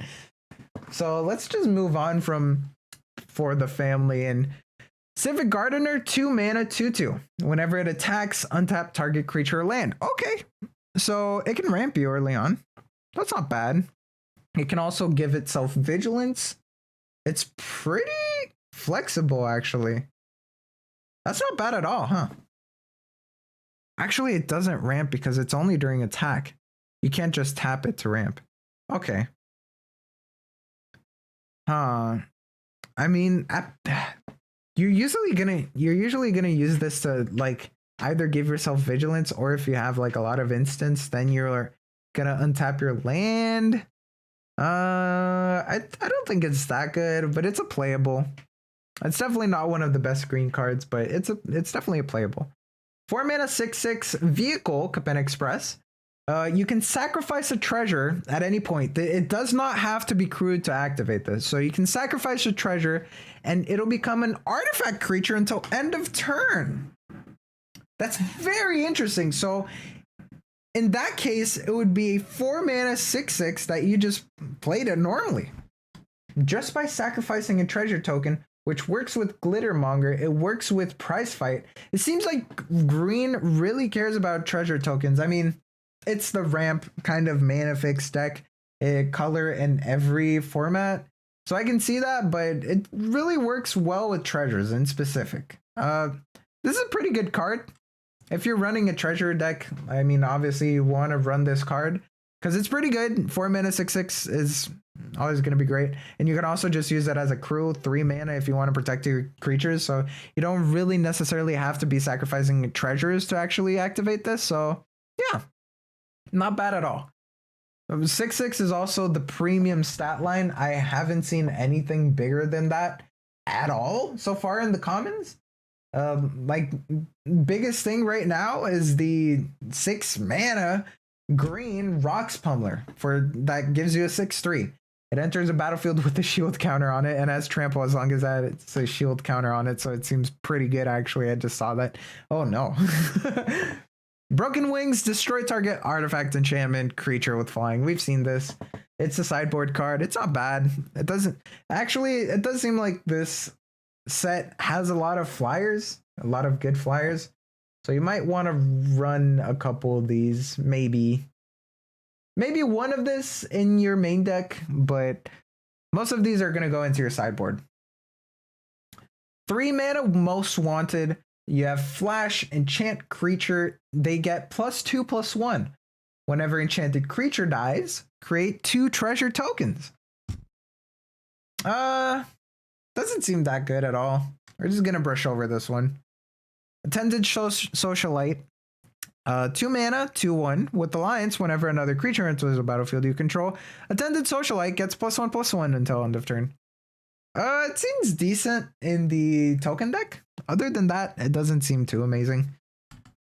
Green seems like a very good mana fixing color in this set. Other than that, it doesn't seem like it's doing too much other than like Prize Fight. Prize Fight is good with the shield counters or maybe with the Death Touchers, but other than that, it doesn't seem like it's doing too much other than the treasure token, which then you can activate with Capenna Express, which then combos with everything else. So it does seem like green kind of works with itself, but does really the sum of its parts make a greater whole than itself? I don't think so. 1 mana, 1/2, Cabaretti Initiate. You have an ability, 2 generic mana plus a Boros hybrid. It gains double strike until end of turn. Huh, this is good in the counters deck, huh? We saw a white card, Backup Agent, that puts a +1/+1 counter on target creature. So that would be very good on it. Revelation of Power would be good on it. There's generally a couple buff cards that do work with green. But I think green in general, this expansion is getting the short end of the stick with limited, I would say. Probably they're trying to nerf it a little bit since Wooburg is going to be pretty predominant in sealed specifically, probably in draft too, because there's so many good multicolored cards that you really want to play. and green generally fixes for that because it does give you a lot of treasures in general. So I probably have to rate the treasure token cards a little bit higher since they're going to be pretty important for your multicolor decks, which are going to be pretty common in this expansion. So I'll try to keep those in mind when ranking the green cards. Cabaretti Initiate seems good in a +1/+1 counter kind of deck, but other than that, I wouldn't be too excited for it. Kaldaya Strongarm, 5 mana, 2/3. Whenever it enters the battlefield, put two +1/+1 counters on target creature. Blitz 4. Okay, so you can give this haste and you can draw a card. Okay. That's not bad at all. That's actually pretty good. And for 4 mana, you can do that effect and give it haste and draw a card off it. Kaldaya Strongarm seems like one of the better green cards we've seen so far. So let's actually put this here. Kaldaya Strongarm. Seems very good for what you're trying to get off it. You generally want to play this with your Cabaretti Initiative, with your Cabaretti decks in general. Will appreciate this card with the +1/+1 counters. Plus the Blitz gives you a little bit of card advantage plus an attack. So you'll never really be unsatisfied with this card. 3 mana Jewel Thief, 3/3 with Vigilance, Trample, and whenever enters a battlefield, create a treasure token. This is what we were talking about. This card is insane. How does this common exist? This is fantastic. This might be the best common in the set so far. This is fantastic. You want to run. This is the reason why you're running green. It's Jewel Thief right here. This does everything you want to do in every color for every deck in limited. It gives you ramp. It gives you a good body. It gives you survival, gives you attack, and you can possibly get card advantage with the treasure token. I don't even know. This is hands down probably the best common in the set. So let's put this right over here. Jewel Thief.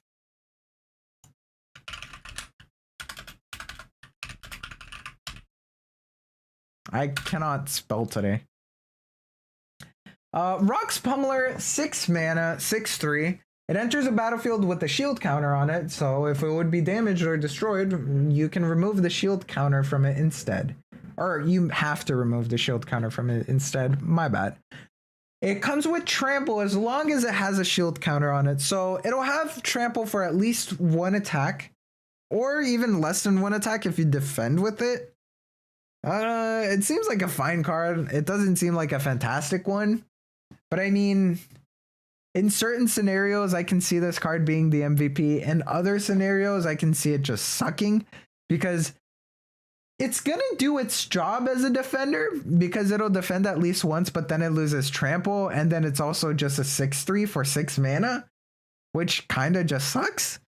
But in certain fringe scenarios, like your opponent is attacking you constantly with like a 6/6, like the Cabaretti Express, it'll shut that down. It won't let it attack anymore because then it's going to be attacking into a 6/3 that will not take any damage from it. So yeah, it can work. It'll also work as an attacker for 1 turn. It's a curve topper, but honestly, it's not as good as it seems. 3 mana Social Climber. It's a 3/2 that says it has Alliance. Whenever another creature enters a battlefield you control, you gain 1 life. So that's for the token deck. It'll help you survive the early game, survive the mid game.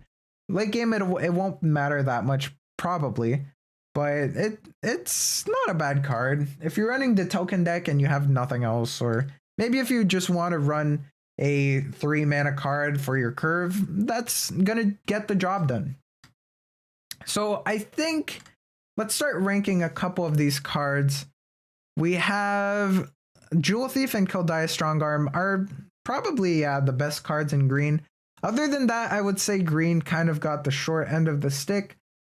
Trying to put a good review here for them. I would say probably Prize Fight gets third place. Prize Fight, because it gives you treasure for 2 mana while giving you tempo and assorts most of the time. Sometimes your creature is not going to be strong enough and it's going to end up being a dead card, or you're literally not going to have any creatures and it'll literally be a dead card. So that's why Prize Fight isn't that amazing. And for honorable mentions, I would probably put High Rise Sawjack, just because of the amount of flyers that we've seen, of good flyers in specific, that we've seen in this set. So High Rise Sawjack probably gets that spot of honorable mentions because it'll help you survive. What's the name again? I'm sorry. High Rise Sawjack.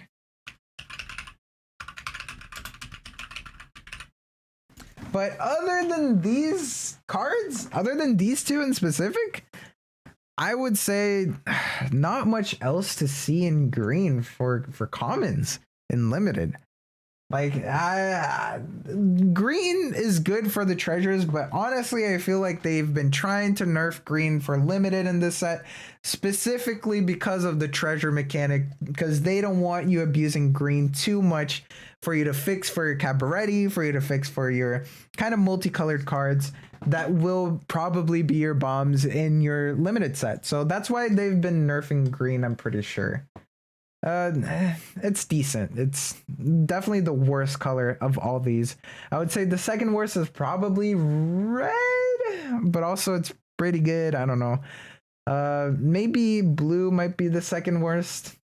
It's tied between red and blue, and then black and white, I would say, have pretty good cards. White might be the best solo color, I would say, and then green is the worst color by itself. So we can take a quick look here at the colorless commons. 3 mana quick draw dagger. It has flash. Whenever it enters a battlefield, attach it to target creature you control. It gains first strike until end of turn. Okay, so 3 mana, instant, gains first strike, and a +1/+1.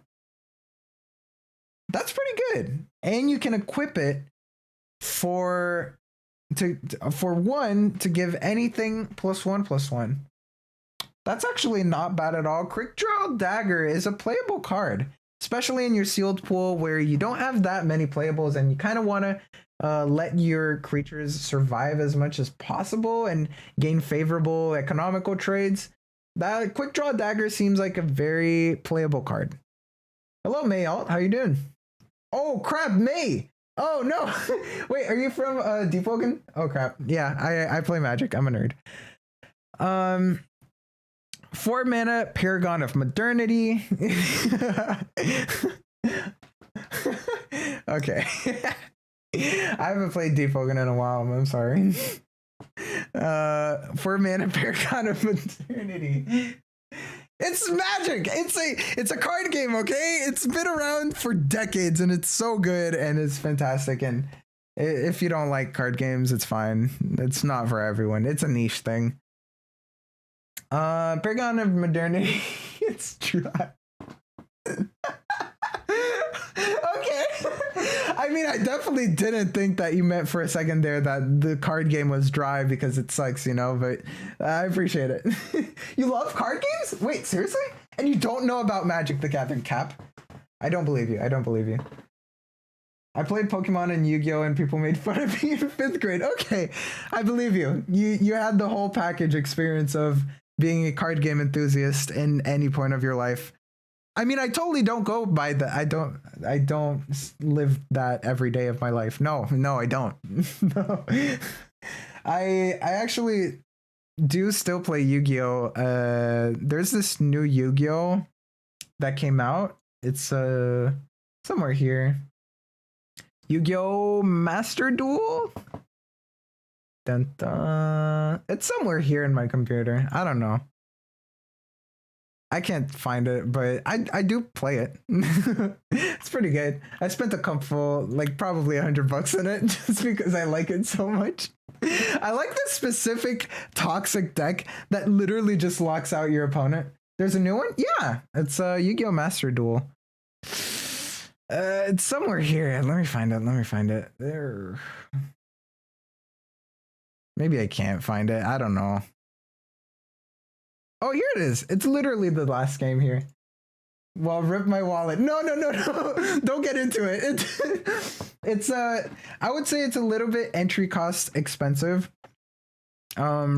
But after you get started, then it doesn't really cost that much. It also just gives you a lot like in the start of the game, so you can just get started pretty quickly. Oh, it's gonna have to download a little bit. Okay, never mind. But anyway, I'm a big card game fan. I played Pokemon, I played Yu-Gi-Oh, I still play Magic the Gathering, I still play Yu-Gi-Oh. I don't still play Pokemon, but I played so much Hearthstone. Okay, there's a lot here. I haven't played in probably like 2 weeks. That's why there's even an update. I have a lot to catch. Oh crap. Synchro. Do you know anything about new Yu-Gi-Oh? Because new Yu-Gi-Oh has like so many new mechanics, and it has like synchro and pendulum and XYZ summons and fusions. And I mean, fusions have always existed, but fusions used to suck. Now it's pretty good because there's like super polymerization, which is you can actually get pretty easily with the synchro. Where's my deck? This one. I think this one is my favorite deck. Yeah, it's this one. So I have this card called where is it? Verte, which actually is kind of banned. You can only run one of it. Predator Plant, Verte Anaconda. That's a link. A link is there's so many new mechanics, man. I'm sorry. There's like so much. So there's the polymerization, which you can basically tutor it for 2000 LP. Here, super polymerization. You can discard one card, fusion summon one fusion monster from your extra deck using monsters from either field as fusion material. And neither player can activate cards or effects in response to this card's activation. It's busted. You can literally just wipe down your opponent's board with this one polymerization card and make your board stronger at the same time. And this works especially well in my deck because I have this field spell, which is Lair of Darkness, which makes all face-up monsters in the field become dark, which you put in the deck, you put it in the field, everything becomes dark, and then you fusion summon Predaplant Triforatum or whatever, however you pronounce that. You make it with 3 dark monsters on the field from their board, and you just make this huge dude that never dies and basically counters any special summon, and it's pretty cool. I don't know. You really need to get back into it. You don't. It's honestly complicated and for no reason and expensive, and Magic is cooler, in my opinion. I don't know. Anyway, I'll continue this review. I gotta finish this today because I want to edit this down and and make it into a video. You'll try it out? Okay. I mean, let me know if you try it out. I'll play with you or something. I don't know. Didn't know you were a card game fan. That's exciting. I don't know that many card game fans in general. 4-mana Paragon of Modernity. It's a 2/2 with flying. It has 3 mana. It gains +1/+1 until end of turn. If it's exactly 3 colors of mana that were spent to activate this ability, put a +1/+1 counter on it instead. This is a sealed staple. This is actually very good. A 4-mana 2/2 flying for any colors is already not horrible. Plus, it has the ability to just scale infinitely. This is actually a very good sealed card that you want to play as much as possible. In draft, you want to play in a specific deck where you can actually have these different kinds of colors available for you, and you're gonna have to be able to grind for the late game, which might be a little bit harder in draft, seeing how good red is good in early game and black is very good at early game too. White seems better in the tokens color. It doesn't seem that good in early game, but blue, it does seem like it has good flyers as well. So Paragon of Modernity, probably one of the best sealed cards you can expect to pull And if you can get more of them, the better. Yeah. Gilded Pinions, 2 mana artifact equipment. Whenever it enters the battlefield, you create a treasure token for 2 mana. That's important. Equipped creature has flying. You can equip it for 2 mana. I mean, that's a decent card, right? It's a playable. It's not you're not gonna be jumping out of your chair whenever you actually draft this or you get it in your sealed pool. This will be fine. It's a card in your 40. 1 mana Ominous Parcel artifact. For 2 mana, you can tap it and sacrifice it. You can search your library for a basic land card, reveal it, put it into your hand, and then shuffle. Or you can pay 5 mana to sacrifice it, and it'll deal 4 damage to target creature. So this is the very... Ominous Parcel looks like cherries. They're horns. They're devil horns. I mean, it's yeah, it looks like cherries. This is actually a pretty good artifact. I mean, it fixes your mana. Granted, it's a little bit expensive for what it does, but it's that flexibility that counts. It fixes your mana and it can serve as removal for late game. This seems like a pretty good card, actually. You don't want to run too many of these because it is pretty mana expensive. Sealed Staple, maybe. Draft, good, maybe. It's a good grindy card. Like, probably one of the best grinding cards that you can find. It pretty much eliminates any base creature in this format, and it'll fix your mana, which is pretty much all you can ask for from a common artifact. So next card here is Chrome Cat for 3 mana, 3/2. When it enters a battlefield, you scry 1. It's a decent card. It's nothing too good, nothing too bad. It's the actual definition of average. 2 mana Halo Scarab, 2/1. You can pay 2 mana to exile it from your graveyard and create a treasure token. That's not too bad at all, actually. This is one of the cards you want to run in your 40 card deck for your Connive deck, or for your Black Mill deck, or for your Sacrifice deck. It's really not going to be that bad at all. So Halo Scarab, it gets a good thumbs up for me. Not that bad. And you can play early game, even if you're not going to connive it. You can play early game for a 2/1 blocker from your pesky red menaces with the first strike and whatever. I don't know. It doesn't have flying, which is not ideal. Okay. Oh boy. These are a lot of multicolored cards for the set in the common slot. So what we're gonna do here, we're just gonna look at like 3 that are pretty much bombs that are gonna make your deck, and yeah, that's pretty much it. So I'm gonna put here multicolored.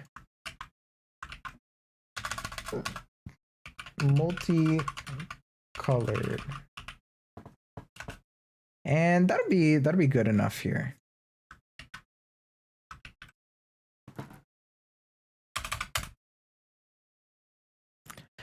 So Spara's Educator is the Bant 5 mana 4/4 cat citizen. Whenever it enters a battlefield, target creature an opponent controls cannot attack or block until your next turn. So only whenever it enters a battlefield, not whenever it attacks.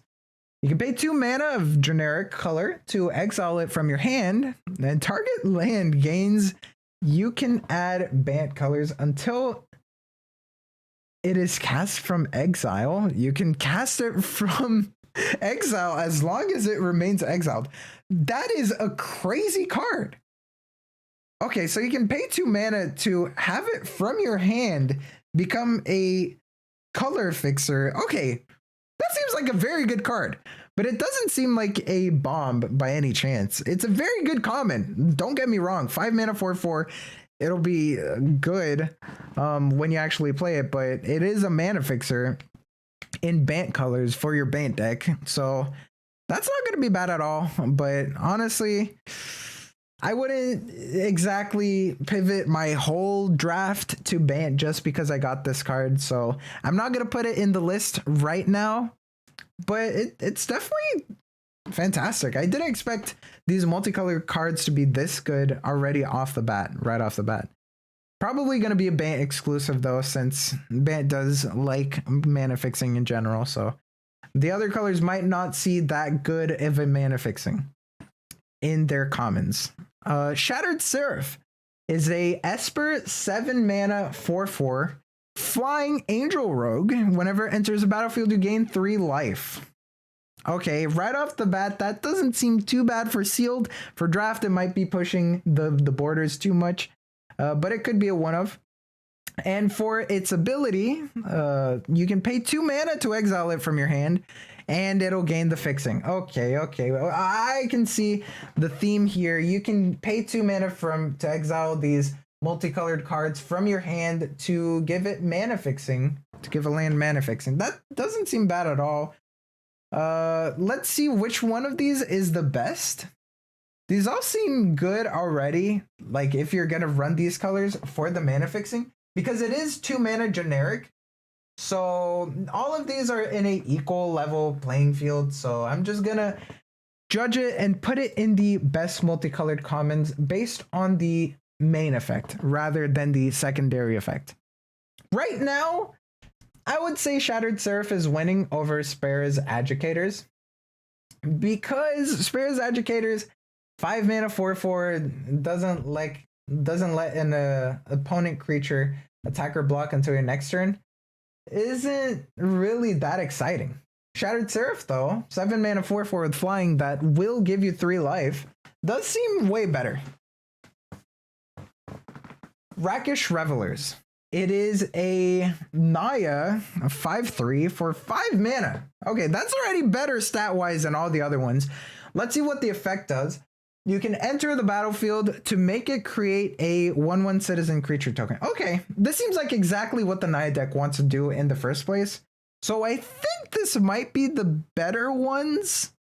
The better one of these 3 so far. Rakish Reveler seems like the better kind of color identity mana fixer staple common. So yeah, I would be happier with Rakish Reveler in its respective deck rather than these 2. And going on to our 4th one, Masked Bandits, 6 mana 5/5 Vigilance and Menace. Okay, Vigilance and Menace. Those are 2 pretty good keywords.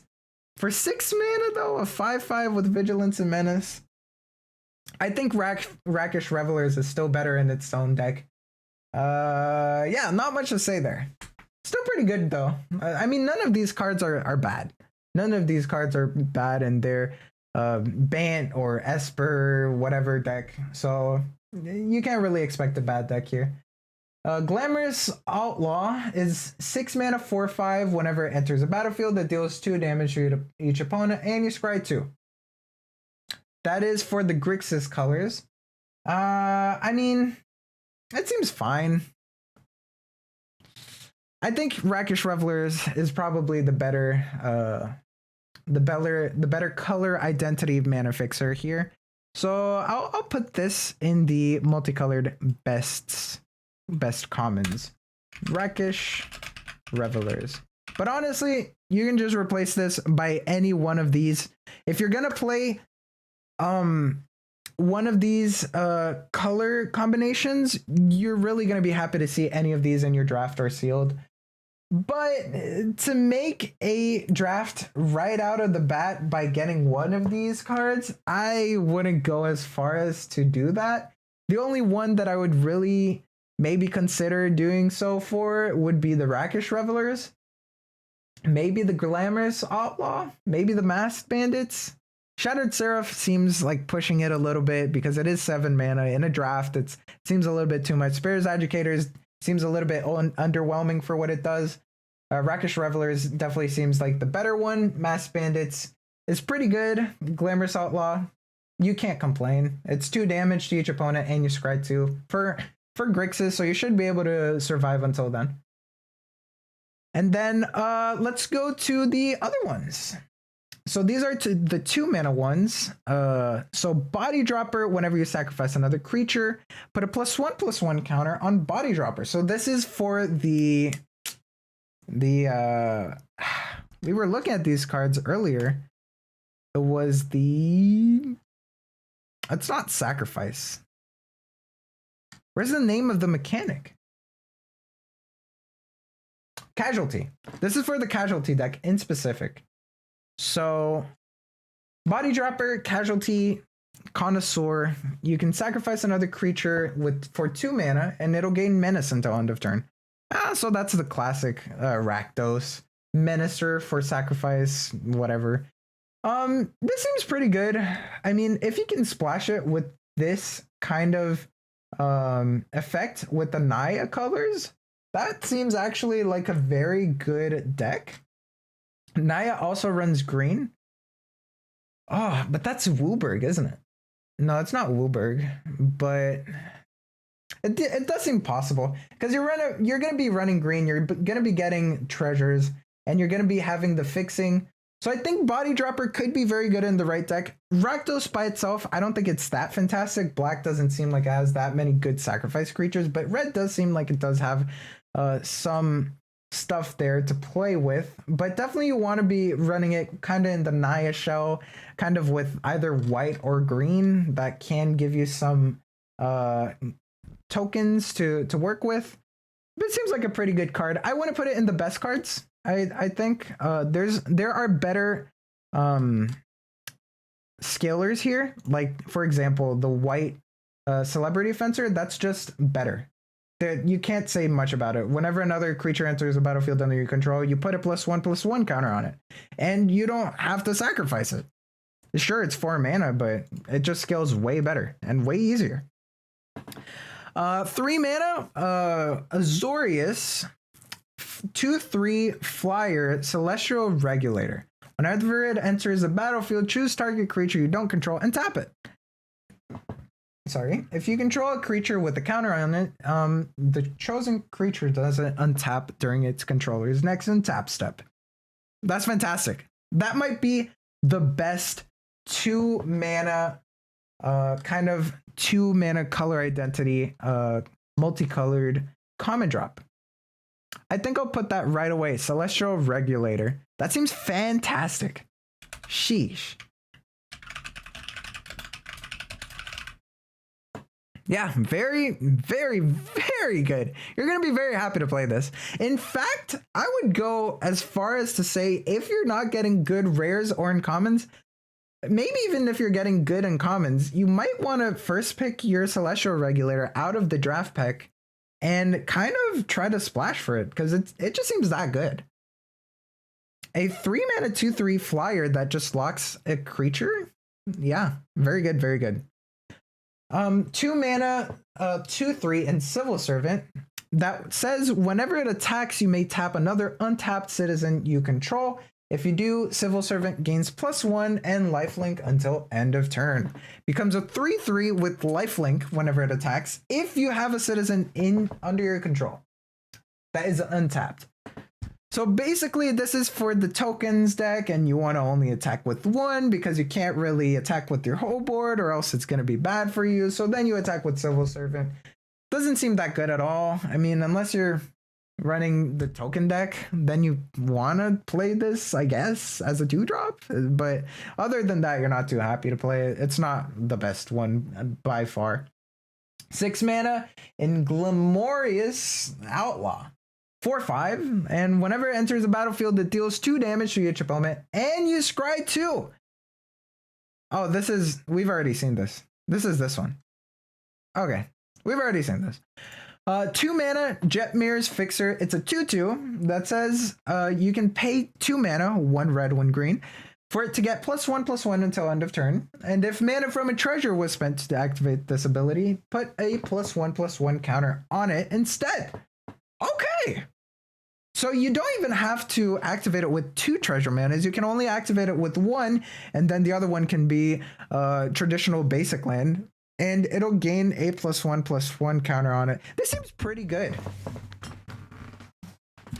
it seems way easier to activate than Body Dropper because treasures seem pretty abundant in this set in general. So I think Jetmir's Fixer might be a staple for red green decks. You might want to even splash it in a green deck that doesn't run red because green does get a lot of treasures just accidentally. So you can literally just play Jetmir's Fixer with a treasure and you don't even have to even run basic red lands. So Jetmir's Fixer seems like a pretty good green card in general. And then you can just activate this with the red treasure. There you go. Rakish Revelers. We've already seen this.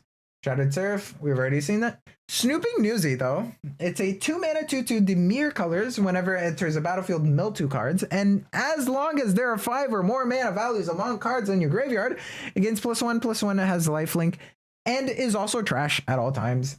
Bad card. I'm gonna call it right now. I want to put Jetmir's Fixer in the 3rd best card slot. Yeah, I'm gonna do that. Jetmir's Fixer. And as a honorable mention, I think I'm not even gonna put a multicolored card. I am going to put a colorless Paragon of Modernity. It seems very interesting for what it's doing. And it seems like it can scale very well. It's a 4-mana 2/2 flyer artifact for any colors that does scale. It's never gonna be too bad.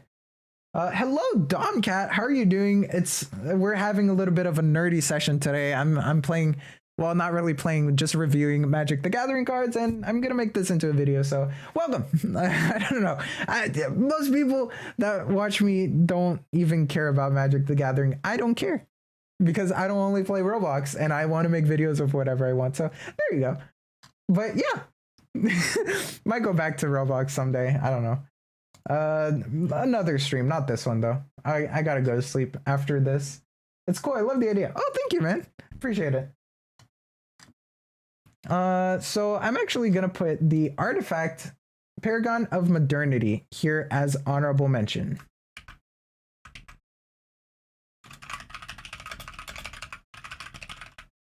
But honestly, these artifacts don't seem too bad. Usually there's a lot of artifact fillers in limited kind of spoilers and card sets for the game, but I think since this set is not too focused on artifacts at all, then that's why it doesn't have that many OP artifacts or that many just trash artifacts that you can just throw away. Halo Scarab is interesting as well. You can pay 2 to have mana fixing with treasures. Gilded Pinions is not bad. Crick Draw Dagger is not bad at all. Ominous Parcel is not bad. Yeah, all of these artifacts seem playable. Like in limited and sealed as well, especially, like you can definitely play all of those artifacts. I can see every deck with them. So real quick, we're going to try to go through the white uncommons. These are obviously less common in your sealed pool. Real quick though, we're gonna go through lands actually. So there are some common lands here. We have Riveteer's Outlook.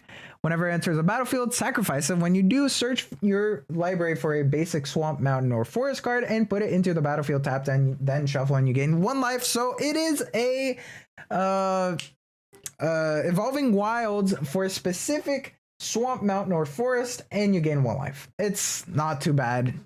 Honestly, if you're gonna play either a deck with black, red, or green cards in it, you want to play as many Riveteer's Overlooks as you can. Yeah, there's not much to say about it. Broker's Hideout, it's the same, but except it's with forests, plains, or islands, and you get 1 life. It's great. Especially Broker's Hideout, I would say it's better because it's more of the I want to gain life and fix my mana kind of deck. Riveteers is a little bit more aggressive in general, so I can see you running more Broker's Hideout than Riveteer's Overlook. Racer's Ring. It enters a battlefield tapped, and you can sacrifice it for 4 mana to draw a card. That's not bad. You have the general actual land rotation that is pretty good in this set. So I would say just draft as many 2 double colored lands as you can. This seems fantastic. You can sacrifice it to draw a card. Yeah, that seems great. And it gives you good fixing. The courtyards, the theaters, the storefronts, broker's hideout, riveteer's overlook. This seems fantastic. So let's just gloss over the uncommons real quick for each set. We can look here first at white. So Sweeping Protector is 4 mana, 2/1, flash and flying. It enters a battlefield with a shield counter on it.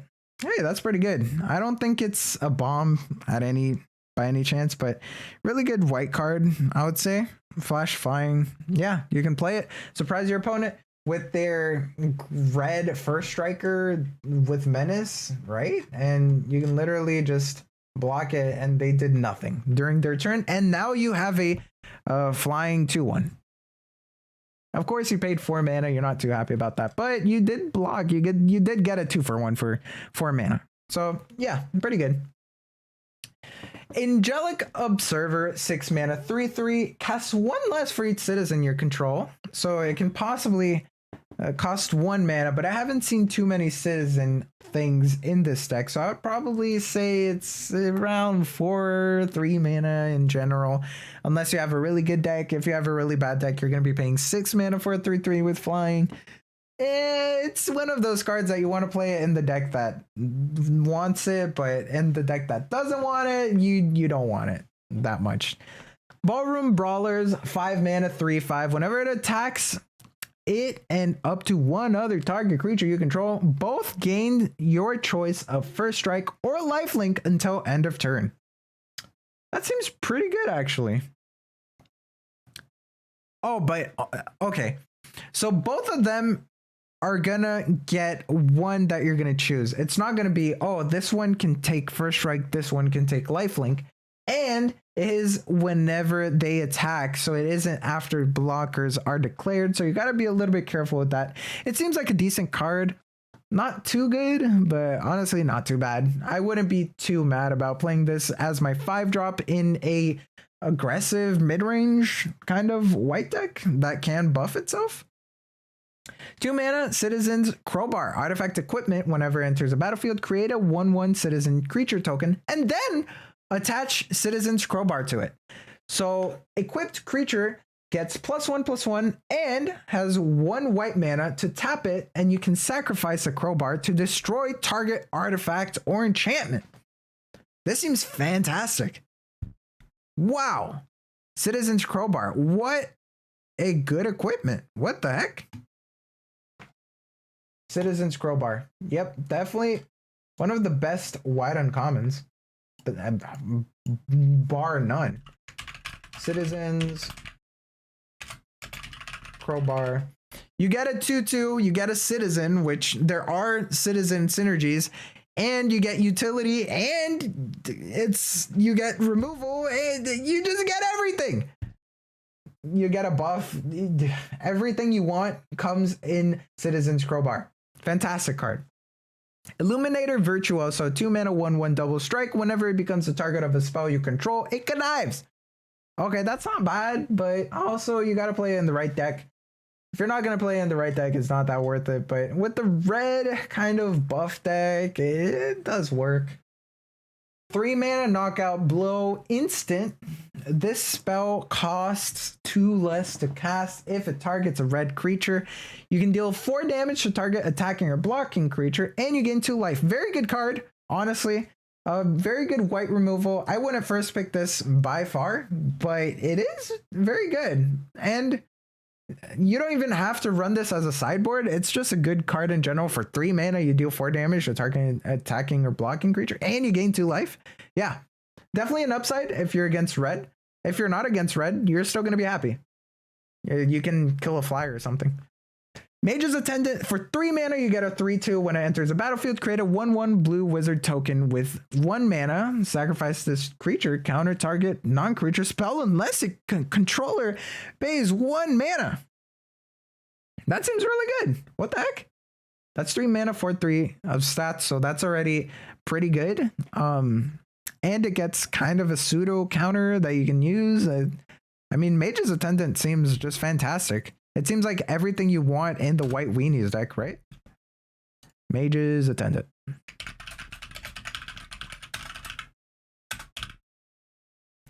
Patch up 3 mana sorcery. Return up to 3 target creatures with total mana value 3 or less from the graveyard to your battlefield. So it can be either 3 1 manas, 1 1 mana, and a 1 2 mana, or 1 3 mana. So that's not bad at all. Patch up. We've seen these kind of reanimator spells be good in the past. There are some pretty good multicolor low cost cards that are pretty good, honestly, that you want to be reanimating.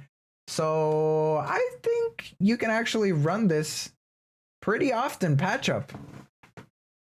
Yeah, especially on the white deck, you might want to run this as often as possible, in fact. Very good card. Illuminator Virtuoso, I think I might be underestimating it a little bit, but you definitely want to run it in a specific deck. If you don't have any targets of spells you control and you can't connive with it, it's not going to be good. Patch up, I think I might leave it in honorable mentions. 2 mana for Refuse to Yield. It's an instant that says target creature gains +2/+7 until end of turn, and you untap it. This is the best. This is the best combat trick we've seen so far in the limited pool. So this is a pretty high contender for one of the best white cards uncommons. And 3 mana for a 2/1 called Rumor Gatherer. It has Alliance. Whenever another creature enters a battlefield you control, scry 1. If it's the second time this ability has resolved this turn, draw a card instead. Rumor Gatherer. God dang. Sheesh. Let's go. This is exactly the kind of card we want to see in our limited pool. Rumor Gatherer. If it already had a 3 mana 2/1 Alliance to scry 1, it would be fine. It would be a good card that you would be playing in your 40. But it also draws cards in the Citizen deck. This is fantastic. This is exactly what you want. So now my honorable mention either has to be Patch Up or Refuse to Yield. I think I'm going to give it to Patch Up, because Patch Up just works really well with the Alliance mechanic, and it can bring back good bombs from your decks and cards, for example, like the 2/1 flyer that just draws you a card. And I don't know, it's just so flexible. Patch Up is fantastic from your graveyard to the battlefield directly. Pretty good. So let's put honorable mention Patch Up. Next up is our blue set of uncommons.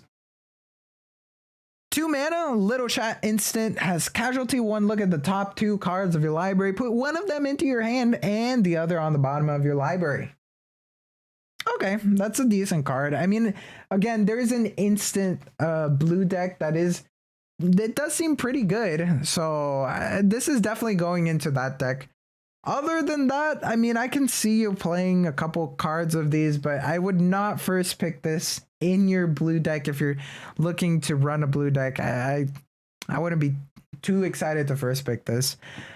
An offer you can't refuse for 1 mana instant, counter target non-creature spell. Its controller creates 2 treasure tokens. This is horrible in this format in limited. Disgusting.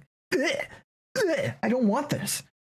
I can refuse 100%. I don't want this. This might be good in Modern. This might be good in Pioneer. Not good here. 2 treasures. There's so many treasure synergies, and it already ramps them. They can play. Okay, let's say they play a 1 mana card. Like for 1 mana, you counter this. You don't want to do this. They ramp to 4 mana next turn. This is horrible. You never want to run an offer you can't refuse unless it's in your sideboard and they have a bomb that they can cast for a 7 mana non-creature spell, and you really want to counter it, and this is the only counter you have. There you go. You got an offer you can't refuse. That's the only way you can play it. 2 mana Fairy Vandal, 1/2 Flash Flying. Whenever you draw your second card each turn, oh, we've seen this card before. This actually exists. Put a +1/+1 counter on Fairy Vandal. Yeah, I mean, it's never been bad. And sealed especially, this is very good. In draft, I mean, it's pretty good too. Like, you can always draft a deck around this. Blue especially, it's very good with just drawing random cards passively, you know, little chat. Even here, out of the way, there's a bunch of cards that just draw you cards. And Fairy Vandal is going to be very good because even if you draw... okay, so in your normal draw step, you're going to draw one card, and then in your main step, you can literally just a little chat for one, and you're going to already activate that +1/+1 counter. Or you can, during your opponent turn, use a little chat with Casualty 1, and you'll be able to draw 2 cards and put the +1/+1 counter. Can you tell us about MTG tournament decks? No, we're not here to discuss this. You know, Diao, how you doing, bro? Are you doing better? Hopefully you're doing better. I'm doing well. I can't tell you about any tournament decks. 1 mana Hypnotic Grifter. Oh, by the way, Fairy Vandal probably goes to one of the best cards. It's always been fantastic in limited sets. Fairy Vandal. I don't see it changing for this set. And then we have 1 mana Hypnotic Grifter. So it is a 1/2 with the ability as follows. 3 mana Hypnotic Grifter Connives. This is fantastic for sealed. For draft, it might be a little bit pushing it. The bar, 3 mana seems really only good for the flash kind of instant deck, but other than that, I mean, it does draw you a card which activates Fairy Vandal. I think Hypnotic Grifter might get an honorable mention. It does seem very good, actually. I'm changing my opinion as the seconds go by. It seems like a pretty good card. 4 mana, out of the way, instant. This spell costs 2 less to cast if it targets a green permanent. Return target non-land permanent an opponent controls to its owner's hand, and you draw a card for 4 mana, and it's an instant. We've seen these abilities being played already at sorcery speed in limited formats. This is good enough at instant speed. This is actually good enough to get one of the best uncommons in the set for limited. Out of the way. Very, very, very, very, very fantastic card.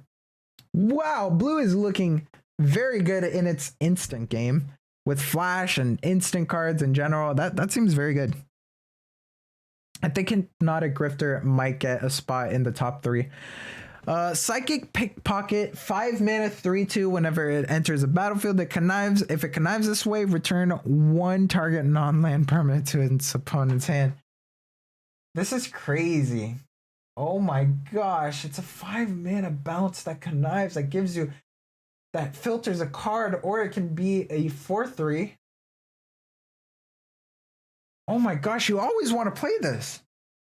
You get as many of these as you can.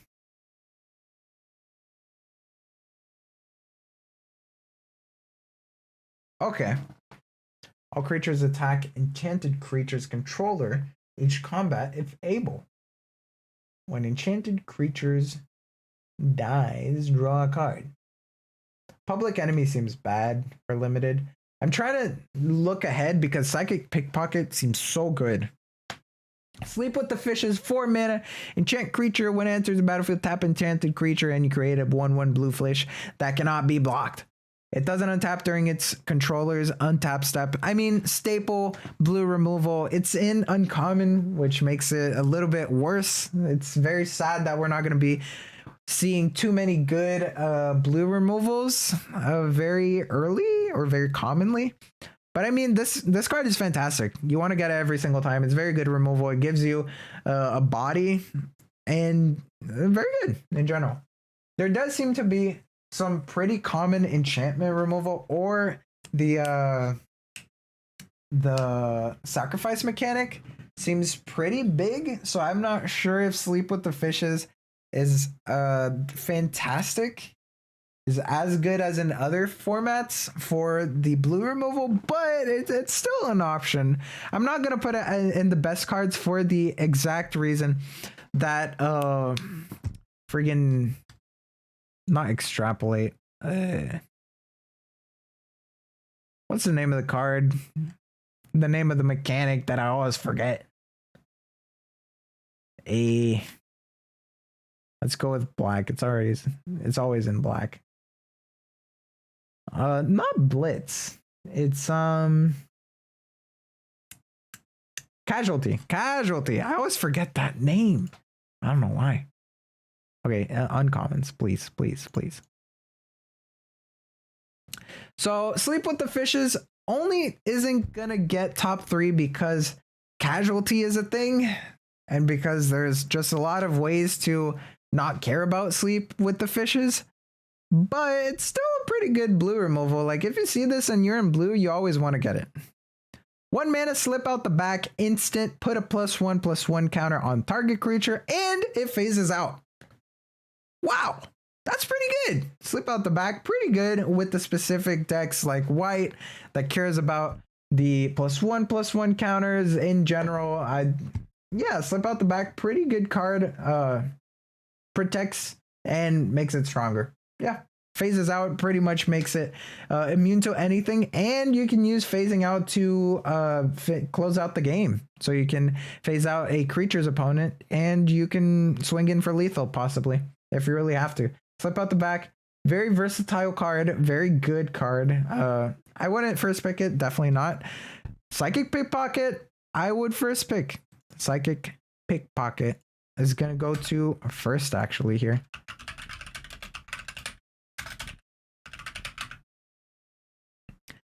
Wing Shield Agent, 3 mana, 2/3. Whenever it enters a battlefield, it enters with the shield counter on it, and whenever it attacks, up to 1 target creature gains flying until end of turn. Yeah, that's a pretty good card. I mean, it actually might be very good, right? Yeah, it's pretty good. Very good with other colors, I would say. Blue already has enough flyers, white already has enough flyers, but with red, green, and red, with red, green, and black, it might be a little bit better than with other colors. Wing Shield Agent, definitely a very solid card, though. The uncommons for blue don't seem that bad at all. Other than Public Enemy, I can see that being played, but it's hard to make it work. I want to put Hypnotic Grifter for special mentions, honorable mentions, I think. So I'm going to put it right here. Hypnotic Grifter. Very good card, Hypnotic Grifter. Next up is black. So right off the bat, Dusk Mangler, 7 mana, 5/4. As an additional cost to cast this spell, sacrifice a creature, discard a card, or pay 4 life. That's yikes. Yike champ. When Dusk Mangler enters the battlefield, each opponent sacrifices a creature, discards a card, and loses 4 life. Okay, that's not too bad. I mean, it's still pretty bad, though. There's not that many ways to reanimate a 7 mana 5/4, if there are even any ways. Yeah, there are a way. Graveyard Shift. Dusk Mangler does not seem too good in limited. You're never going to first pick this. This card is going to wheel very often in your draft pool, in your draft table. In sealed, you might maybe want to play this. Maybe. It's not that good. Graveyard Shift, 5 mana sorcery. As flash as long as there are 5 or more mana values among cards in your graveyard, so never. And you can return target creature card from your graveyard to the battlefield. I mean, we've seen this card be decent before in limited formats. In sealed, it's going to be fine. It's going to be good. In draft, it'll be fringe, niche. It's fine. Mediocre. You're not going to be too happy to first pick this at all. Grizzly Sigil, 1 mana, casualty. As you cast the spell, you may sacrifice a creature with power 1 or greater. When you do, copy the spell, and you may choose a new target for this copy. So casualty 1. For 1 mana, you can choose target creature or planeswalker. If it was dealt non-combat damage this turn, it deals 3 damage to it and you gain 3 life. Otherwise, Grizzly Sigil deals 1 damage to it and you gain 1 life. So you can ping something for 1 mana and you gain 1 life, or you can ping something for 4 mana and you gain 4 life for casualty 1. Grizzly Sigil seems pretty good. I think it might make it way... I can't speak. Might make its way to honorable mention, but for now, it seems like a pretty good card. I wouldn't necessarily pivot for Grizzly Sigil or even splash Grizzly Sigil at all. So let's see. Illicit Shipment, 5 mana, casualty 3. Search your library for a card and put it into your hand, then shuffle. I mean, this is a sealed card. You can play it in sealed. Draft, you're going to be less excited to play this, especially with the casualty 3. That's not going to be very often that you're going to be doing that. Plus, it is pretty slow for 5 mana. It just seems pretty hard to play. Unless you're in sealed and you're really looking for that 1 or 2 bombs that you have in your deck that you still haven't gotten by turn 17 and you have 20 lands and you're just flooding. Illicit Shipment will get you there. So definitely more of a sealed staple than a draft one. So yeah, you don't want to draft this too often. Nightclubber, 3 mana, 2/2. When it enters a battlefield, creatures your opponent control gets -1/-1 until end of turn, and you can blitz it for 3 mana, so you can cast it with haste and it'll die at the end of your turn and draw you a card. I mean, that's pretty good. It's a Goblin Chain Whirler, but without the first strike, and it also doesn't attack your opponent. I mean, it's good if you're already running black, but you're definitely not going to pivot to black for the Nightclubber unless for the blitz cost. It's pretty good if you're running it on the casualty deck. This is pretty good, but other than that, I mean, it's just a fine card as a 3-drop. Rafine Silencer, 3 mana, 1/1. When it enters a battlefield, it connives. Conniving is pretty good. When it dies, target a creature an opponent controls gets -X/-X until end of turn, where X is Rafine Silencer's power. So assuming you discarded a non-land card with it, it would be getting -2/-2. Okay, this is a definite like 3-for-1 actually in a lot of scenarios. So Rafine Silencer, I'm going to put this in the one of the best black uncommons we've seen so far. Finally, because the past 5 haven't been that exciting. Rafine Silencer, it can be actually a 3-for-1, most often a 2-for-1, because your opponent can kill this pretty easily. And then sometimes they won't even have a creature you can kill it with, but just the conniving is already good enough usually. Rogue's Gallery, 3 mana, sorcery. For each color, return up to 1 target creature of that color from your graveyard to your hand. So you can recover up to 5 creatures. I mean, this is a very good sealed card. Very good value. Is it that good though? I mean, we're going to be running a lot of 3 colors in this format we've seen because the lands just support that. Green supports it with a lot of treasure. So it does seem like Rogue's Gallery has a spot. But I don't see myself ever first picking this or getting excited after black. You might actually want to splash this. So this might get an honorable mention because you might want to splash this in a 4-color deck or something just to actually get like up to 4 creatures. It doesn't seem bad at all. And the next card is Tavern Swindler, 2 mana, 2/2. You can flip it, pay 3 life, flip a coin. If you win the flip, you gain 6 life. And we pass this, ignore this card because it just seems actually trash. This is a joke. Flip the coin 50% of the time you actually do nothing over a course of 2 turns. Good job. Good job. 5 mana Vampire Scrivener, 2/2. 5 mana, 2/2. Must be good. Has flying. Whenever you gain life during your turn, put a +1/+1 counter on Vampire Scrivener. Whenever you lose life during your turn, put a +1/+1 counter on Vampire Scrivener. So we see the two combo cards, one right after each other. Tavern Swindler and Vampire Scrivener are a combo card. But how often are you going to have that in your draft pool? You're not going to have that often. If you do, you can get up to 2 +1/+1 counters at a time during a turn on your Vampire Scrivener. It seems pretty good though in general, but it definitely doesn't support itself. It doesn't have lifelink. It doesn't have any way to gain or lose life during your turn. But I mean, it does seem pretty good. Is there a lot of gaining, losing life in black? We're going to have to see that. Vampire Scrivener does seem like one of the best uncommons for black though, but black definitely kind of lacking on the uncommons, I would say. So let's actually give it the spot here. Vampire Scrivener. Not too excited about it though, but it is one of the best scalers we've seen so far. Whack. 4 mana sorcery. Costs 3 less to cast if it targets a white creature. Target creature gets -4/-4 until end of turn. Very simple, very good. It's a sorcery though, so not fantastic, but I mean, it's pretty good.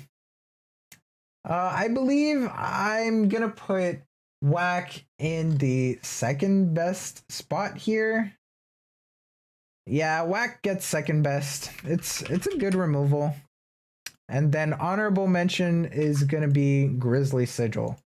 Definitely not gonna pivot for Grisly Sigil, but I mean, it's a very good card if you're already running a black deck. Vampire Scrivener might be worth pivoting. Whack could be a splash. And Rafine Silencer, I mean, it's just a great card. It's literally the only fantastic black uncommon we've seen. So yeah, definitely gets first place right there. And we proceed to red. Riveteer's Requisitioner, 2 mana, 3/1. That says whenever it dies, you can create a treasure token. So for 3 mana, you can give this Blitz. So it'll get haste, it'll draw you a card, and it'll be sacrificed at the end of the turn, giving you a treasure token for 3 mana. Actually ramps you. This seems actually like a fantastic card. It's nothing to scoff at. Even playing it at your second turn, it'll be very good. Playing it at turn 3, it's actually going to be very good too. Yeah, Riveteer's Requisitioner. Very good card for red right off the bat here. I'm not going to give it a place on the top yet, just because it's the first card we've seen, but right off the bat, very good red uncommon. Call in a Professional. 3 mana, players can't gain life this turn. Damage can't be prevented this turn. It deals 3 damage to any target for 3 mana instant. I mean, it's not bad, but red actually has better removal. It can do the same thing at sorcerer speed for 1 mana. For 3 mana instant speed, it's pretty good too, but honestly, I'm not going to give it top 3 yet. Glittering Stockpile, 3 mana artifact treasure. You can tap it to add 1 red mana. You can put a stash counter on Glittering Stockpile, or you can tap it to sacrifice it to add X mana of any one color. That is important, where X is the number of stash counters on Glittering Stockpile. Okay, so it's kind of like a build up thing. It'll build up more mana as you go. I don't think I'll be ever too happy on playing this unless it's like a very heavy ramp deck, but it only gives you, it doesn't give you very good fixing. And if you do the second mode, you're going to have to sacrifice it, and it's only fixing you for 1 color. It's not that amazing, honestly. 4 mana, Involuntary Employment. It's a sorcery. Gain control of target creature until end of turn. Untap that creature. It gains haste until end of turn. Create a treasure token. I mean, there are the casualty things. The casualty is actually pretty common in this format. So I think Involuntary Employment can get a pretty high rating here for 4 mana. And it's giving you a little bit of ramping here with treasure. That seems pretty good. So you can 4 mana, it'll give you ramping, so you can possibly just casualty it pretty easily, huh? Yeah, involuntary employment. I actually like this card for red. Involuntary employment. Specifically because casualty in red and other common colors isn't that uncommon. Pugnacious Pugilist. I don't think I'm pronouncing that properly. 5 mana, 4/4. Whenever it attacks, create a tapped and attacking 1/1 Red Devil creature token. With whenever this creature dies, it deals 1 damage to any target. You can play it with Blitz for 4 mana. Okay, this is a pretty good card as well. Pugnacious Pugilist. Very good 5 mana curve topper. It's probably just as good as the other one, which is a common actually. Very good.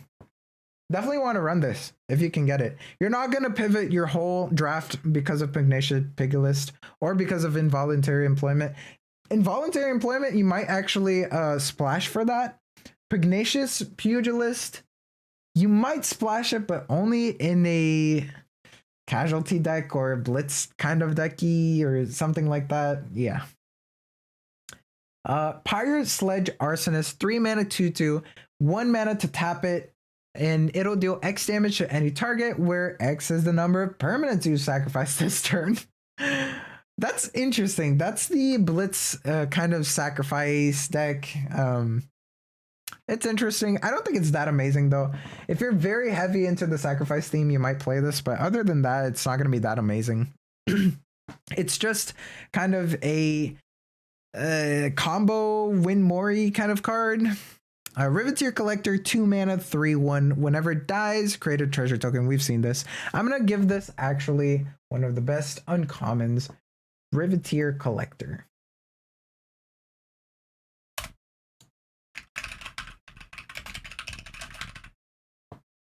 This is definitely one of the cards you... Did I spell it right? Yeah, I did. Employment. This is definitely one of the uncommons you would actually be happy to possibly first pick. Seems very, very good. Rob the Archives, 2 mana, casualty 1. Exile the top 2 cards of your library. You may play those cards this turn. That is a very good card again for red. Red is actually pretty goated this expansion for limited. Sizzling Soloist, 4 mana, 3/2 Alliance. Whenever another creature enters the battlefield under your control, target creature an opponent controls can't block this turn. If it's the second time this ability has resolved this turn, that creature attacks during its controller's next combat phases if able. That's not bad, but also it's not fantastic, I would say. I mean, Sizzling Soloist, it has Alliance, so that's whenever another creature enters the battlefield under your control. Yeah, that's not bad at all, huh? Torch Breath, 1 red mana, X generic. This spell costs 2 less to cast. If it targets a blue permanent, this spell cannot be countered, and it deals X damage to target creature or planeswalker. I mean, we've seen this effect time and time again. It's really just decent. It's not that fantastic, but it can't be countered. I mean, there's something to say about that. And it's kind of blue hate. So at the very least, it's an amazing sideboard. Right to Unlucky Witness, 1 mana, 1/1. Whenever it dies, exile the top 2 cards of your library. Until in your next end step, you may play one of those cards. It's one of the best casualty cards we've seen so far. Unlucky Witness. We're going to put this right here. Unlucky Witness. I think it might be better than Involuntary Employment. Just because Involuntary Employment is kind of dependent on other cards. Unlucky Witness is just always going to be great. And then for honorable mentions, I think we're between Sizzling Soloists, Rob the Archives, and Pugnacious Pugilist, which they are all very good, but I think I might give it to Sizzling Soloist. That's a very good card. Maybe the Pugnacious Pugilist, though. It's also very amazing. It feeds your casualty cards. It just gives a good body, and it's blitz. This is a tough one. Can give you card advantage as well. Yeah. Rob the Archives is also very amazing, but I wouldn't pivot for it necessarily. I think Sizzling Soloist might be the best, the closest one to top 3 to honorable mentions, I would say. Sizzling Soloist. I'll give it. I'll give it to Sizzling Soloist. You earned it.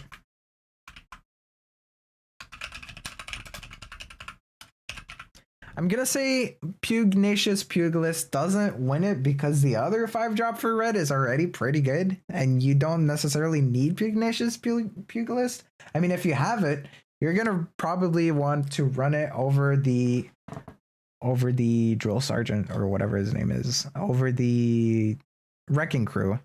But I mean, it's pretty much just as good. It's just different kind of niches, you know.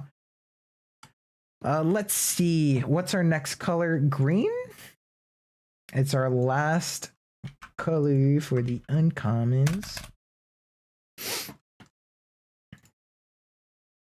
Bouncer's Beatdown. 3 mana instant. It costs 2 less to cast if it targets a black permanent. And it deals X damage to target creature or planeswalker, where X is the greatest power among creatures you control. If that creature or planeswalker would die this turn, exile it instead. Yeah, this is very good. I mean, not much to say about that. It's a pretty solid green removal. Wouldn't say it's fantastic because it does depend on creatures you do have. So generally, you're not going to be playing this on turn 3 to kill something, but it's not bad at all. I mean, you might play actually turn 3 because a lot of the good early drops only have 1 HP. Most of them don't have 2. So you might be able to sneak out a good kill for 3 mana. Only dealing 1 damage, so I think it's fine. Plus, it's black hate, so at the very least, it's very good sideboard. Again, like, yeah, very good card, honestly. Very good removal for green. I don't think I would necessarily pivot again for it, but very good, very good. Voice of the Vermin, 4 mana 2/2. It enters a battlefield with the shield counter on it. Okay, that's already pretty good. Whenever it attacks, target creature you control has base power and toughness 4/4 until end of turn, which can target itself with the shield counter. That's not bad at all. And at the very least, it attacks without dying as a 2/2 while buffing something else to a 4/4. So yeah, that's not bad at all. I think it might get honorable mention. Voice of Vermin is pretty good in the Citizen deck, pretty good in just any deck in general, because even by itself, it can just be a 4/4, you know, and with the shield, with a very good blocker at the very least. Riveteer's Decoy, 2 mana 3/1, must be blocked if able. That's interesting. So can it just get all of the blockers? That's pretty good. Blitz for 4 mana. Riveteer's Decoy. It can win you games. Riveteer's Decoy can definitely win you games. Yeah, I think it's up for contention in one of the best greens. Riveteer's Decoy. Yeah, that is a very good card. You can play it at 2 mana kind of as pseudo removal, or you can blitz it for 4 mana and pseudo removal, or you can swing in for a full blown attack because they have to block it. This seems fantastic. Cleanup Crew, 6 mana, 6/6. Whenever it enters a battlefield, you can either destroy target artifact, destroy target enchantment, exile target creature from a graveyard, or gain 4 life. This is, of course, one of the best cards. For green and uncommon. Cleanup Crew, it's amazing. Very good flexibility, very good body. It does whatever you want at a good cost for a good body. I think I'm gonna put it above Riveteer's Decoy, but I mean it's pretty close. Yeah, Cleanup Crew. Actually, I kind of want to put Riveteer's Decoy above it. I'm not sure. Query's Briefcase. 2 mana, Artifact Treasure. Whenever it enters the battlefield, create a 1/1 green and white citizen creature token, and you can sacrifice it to add 1 mana of any color, or you can sacrifice it for Wooburg to draw 3 cards. Fantastic card. You can pay 2 mana for a treasure that 2 mana 1/1 that summons a treasure that you can also draw 3 cards with for Wooburg, which is relevant in some green decks and a lot of sealed decks. Okay. Core's Briefcase, very solid, good card. Might be honorable mention, might be even top 3. Let's see. 4 mana, Elegant Entourage. 4/4. Whenever another creature enters the battlefield under your control, target creature other than itself gets +1/+1 and gains trample until end of turn. Okay, it's other than itself. So it isn't as good as it could have been. If it could target itself, that would be fantastic. But it cannot. So it's still pretty good, but it's not busted, I would say. But I mean, it's still pretty good. It's a very good body with a very good alliance effect, especially in the tokens deck. Yeah, it's going to do very well. Might get honorable mention too. 5 mana, Freelance Muscle. It's a 4/4 that says whenever it attacks or blocks, it gets +X until end of turn, where X is the greatest power or toughness among other creatures you control. Oh, this is great. Oh, it's only among other creatures you control. So you gotta have like already a pretty good beefy deck, I would say. But other than that, like at the very least, you're usually getting like a 5/5 for 5. At the good end, you're getting like at least like a 7/7, right? Which is pretty good, but it does die to removal. But I mean, dies to Doomblade. Good job. Freelance Muscle seems really good. Green Uncommon seems pretty good. Green Commons were trash, but Green Uncommons, that's the reason you play green. Luxurious Libation. X green, instant. Target creature gains +X/X until end of turn. Create a citizen. It's fine. Not that fantastic. Take to the Streets. 5 mana, sorcery. Creatures you control gain +2/+2 until end of turn. Citizen you control gains an additional +1/+1 and gain vigilance until end of turn. I mean, very solid card. It's very good in the tokens deck, obviously. Kind of made for that deck, but other than that, I mean, again, wouldn't pivot for this deck, for this card in specific, but I mean, it's pretty good if you're running green already. Venom Connoisseur, 2 mana 2/2. Whenever another creature enters the battlefield under your control, it may gain Death Touch until end of turn. If this is the second time this ability has resolved this turn, all creatures you control gain Death Touch until end of turn. This is great in the tokens deck, huh? This is pretty busted in the tokens deck. Wow. This is a great card, Venom Connoisseur. But I would say it's only good in the tokens deck. Yeah, because you can't block with Death Touch. Blocking with Death Touch is a pretty big deal. I think I'm gonna give Courier's Briefcase a I really want to give it a honorable mention at least, but Freelance Muscle and Elegant Entourage are just so good by themselves that it's very hard to justify giving Courier's Briefcase a spot here. Man, green has very good uncommons this set. I'm gonna give Freelance Muscle a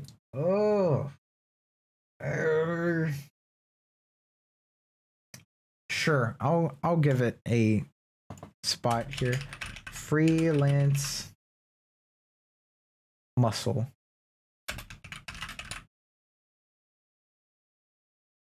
And what else? But Courier's Briefcase is so good too. Okay, I'm gonna do this. I'm gonna put Courier's Briefcase in honorable mention, and Elegant Entourage not even anywhere, but just so you guys know, Elegant Entourage, Venom Connoisseur, very good cards for any kind of alliance token deck. Very, very good. Courier's Briefcase. You're gonna get the honorable mention. Good job, buddy. Courier's Briefcase. And we're just gonna take a quick look at our colorless uncommons. So Arc Splitter, equipped creature has 1 mana. This creature deals 1 damage to target creature that's blocking it. And that's not too good. Brass Knuckles, 4 mana. Whenever you cast a spell, copy it. Equipped creature has double strike as long as you have 2 or more equipments that are attached to it. And equip 1. Wow, that's pretty good. So you can give something double strike for 6 mana instantly, or you can possibly save it for later, or if you already have more equipments on the board, you can give it double strike by itself to like 2 different creatures, although that isn't very feasible in limited, but I mean it's still pretty good. Cement Shoes, 1 mana, equipped creature, +3/+3, and has at the beginning of your end step, tap this creature. Oh, okay. So you have to attack with it pretty much. Equipped creature does not untap during its controller's untap step. Equipped 2. What? Get +3/+3. Okay, it's 1 mana. Okay, that's why. +3/+3. So you gotta basically pay to untap it if you want to attack with it again. I see. 3, it isn't that good, by the way. 3 mana, Scuttling Butler. At the beginning of combat on your turn, if you control 2 or more multicolored permanents, Scuttling Butler gains double strike until end of turn. It's a 4/1 that gains double strike until end of turn. This is actually pretty easy to activate in the current limited meta. I think this is actually a pretty decent card. It's a pretty good 3 mana playable if you're looking for a curve filler. So Scuttling Butler, definitely be on the lookout for the draft on that one. It's not gonna wheel around the table. Suspicious Bookcase, 2 mana, 0/4. Defender, 3 mana, target creature can't be blocked this turn. Isn't that good? I mean, we've seen it time and time again. Also, Cement Shoes, it would be good if it didn't have the clause at the beginning of your end step, tap this creature. That just means you can literally not even block with it. You have to unequip that card. It's just bad. Straight up bad. Multicolors, uncommons. Oh boy, there is a lot. Oh boy. Oh no, a lot of these are just different styles for it. Okay, that's fine. Rocco, Cabaret Caterer. 3 mana X, Cabaret colors. So 3/1 whenever it enters a battlefield. If you cast it, you may search your library for a creature card of mana value X or less, put it onto the battlefield, and then shuffle. Very good, especially for sealed. For draft, it's a playable. I mean, if you have other good low-cost cards, it's going to be pretty good. 5 mana, 3/1, summons a 2/2. Or I mean, summons a 2 mana from your deck. That might be good enough. There are pretty good 2 mana cards, especially in those colors. I would say 3 mana is a sweet spot. So that's 6 mana for 3/1 that summons a good 3 mana card. I mean, it's not a bad card, but I wouldn't first pick this. No, I wouldn't first pick it. Riveteer's Charm. It is a Jund instant that says target 1, target opponent sacrifices a creature or planeswalker they control with the highest mana value among creatures and planeswalkers they control. Okay. Exile the top 3 cards of your library until your next end step. You may play those cards, or you can exile player's graveyard. I mean, it's pretty good, right? It's an instant, so you can use the exile top 3 cards of your library mode, or you can use the target opponent sacrifice creature or planeswalker they control during their turn, or you can actually just deactivate their graveyard, but that's not going to come too much into play until late game, or if they have a really good draft deck. So overall, Riveteer's Charm is just really good. These 3 mana cards, though, you got to be careful with them because you got to have some sort of mana fixing, which isn't too hard, albeit for this set, but also there's just so many good 3 mana cards that it's going to be hard to lock yourself in right away. So it has to be really, really good if you want to first pick one of these guys. Queza, Augur of Agonies, 4 mana, Esper colors, 3/4. Whenever you draw a card, target opponent loses 1 life and you gain 1 life, which is actually very easy to draw cards with the connive mechanic. So I would say Queza is pretty good. Actually, Queza is fantastic. Doesn't do anything by yourself though, so that's the problem. So you would have to have at least a couple connive mechanics or in general, but at the very least, you're gonna be having this drain effect every beginning of your turn on your draw step. So I think Queza actually makes it to the top 3 multicolor uncommons. Queza, Augur of Agonies. Let's put this right here, multicolored.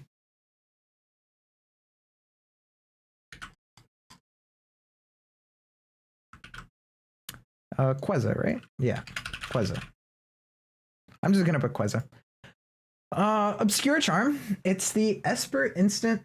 You can choose one, return target multicolored permanent card with mana value 3 or less from your graveyard to the battlefield tapped, or you can counter target instant or source, instant or sorcery spell, or you can destroy target creature or planeswalker with mana value 3 or less. It's an instant, so it's literally all you want to do during their turn, honestly. I mean, but then returning from the battlefield is like what you want to do if you don't do any of the other modes. But then if you try to use it during turn 3, you're at max, usually bringing back like 1 mana card, which isn't that good. And I mean, it's fine, but I wouldn't first pick it. Like now thinking about it. Nimble Larcenist. It's the Esper Bird Rogue, 2/1 flying. When it enters a battlefield, target opponent reveals their hand. You choose an artifact, instant, or sorcery card from it and exile that card. And the 3 mana 2/1 flyer, there's actually a better one in white mana already. So I wouldn't say I want to play this that much. I definitely wouldn't first pick it. The actual common white mana Inspiring Overseer is literally just better than Nimble Larcenist, I would say. So we head on to our next multicolored uncommon, Mr. Orfeo, the Boulder. 4 mana, Jund, colors, 2/4. Whenever you attack, double target creature's power until end of turn. It's fine. I mean, not really fantastic though. Especially for Jund, which is trying to do the blitz mechanic, I imagine, with the Rhino Warrior. I mean, it'll be fine, but also Blitz isn't really trying to double their creature's power, honestly. Restro's Charm, Grixis instant. Choose one, look at the top 5 cards of your library, put one of those cards into your hand and the rest into your graveyard, or you can have each opponent lose 3 life and you gain 3 life, or you can have it deal 5 damage to target creature or planeswalker. I think this is the best charm right here. I think this is actually first pickable.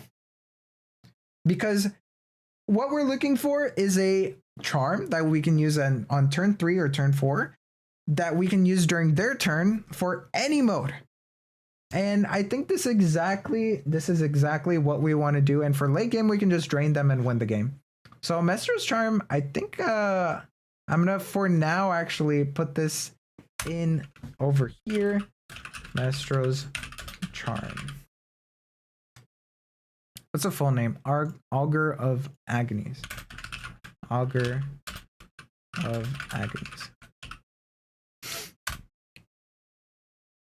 Then we have Lagrella the Magpie. Bant colors 2/3 human soldier. Whenever it enters the battlefield, exile any number of other target creatures controlled by different players until it leaves the battlefield. Whenever an exiled card enters the battlefield under your control this way, put 2 +1/+1 counters on it. Okay, so this means exile any number of other target creatures controlled by different players until Lagrella leaves the battlefield. So Huh. This is very good, isn't it? Because you can basically exile one creature from your card, one creature from your side, one creature from their side, and it'll be locking your opponent's creature whenever Lagrella dies. Both are going to come back, and yours is going to come back generally stronger than the other one. So that's not bad at all, but I still wouldn't first pick Lagrella. Bant Disciplined Duelist, 2/1, double striked, and it enters a battlefield with a shield counter on it. That's crazy. That is insane. That's so good. Disciplined Duelist. I think I would put it in the one of the best ones. Disciplined Duelist. We're running out of spaces though for best multicolored uncommon, so let's keep looking here. Crew Captain, Jund 4/2 haste. It has indestructible as long as it entered the battlefield this turn. It's pretty good, isn't it? But it's not the best card ever. Corpse Appraiser, Grixis 3/3. Whenever it enters the battlefield, exile up to one target creature from a graveyard. If a card is put into exile this way, look at the top 3 cards of your library, then put one of those cards into your hand and the rest into your graveyard. This is really good. Wow. And then you can kind of just flash this with Lagrella, but also that's Wooburg, but also Wooburg doesn't matter because green and treasures with red and everything. So Corpse Appraiser, very good card, huh? Look at the top 3 cards of your library and put one into your hand and the rest into your graveyard. Wow. I really want to put this in one of the best multicolors. Yeah, I'm just going to put it here. Corpse Appraiser.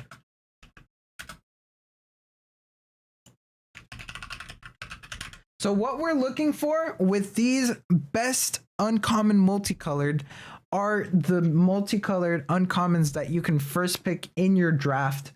Assuming that your rare is not going to be better than it, obviously, or that you're going to second pick it, or that you can basically splash or pivot because of these cards.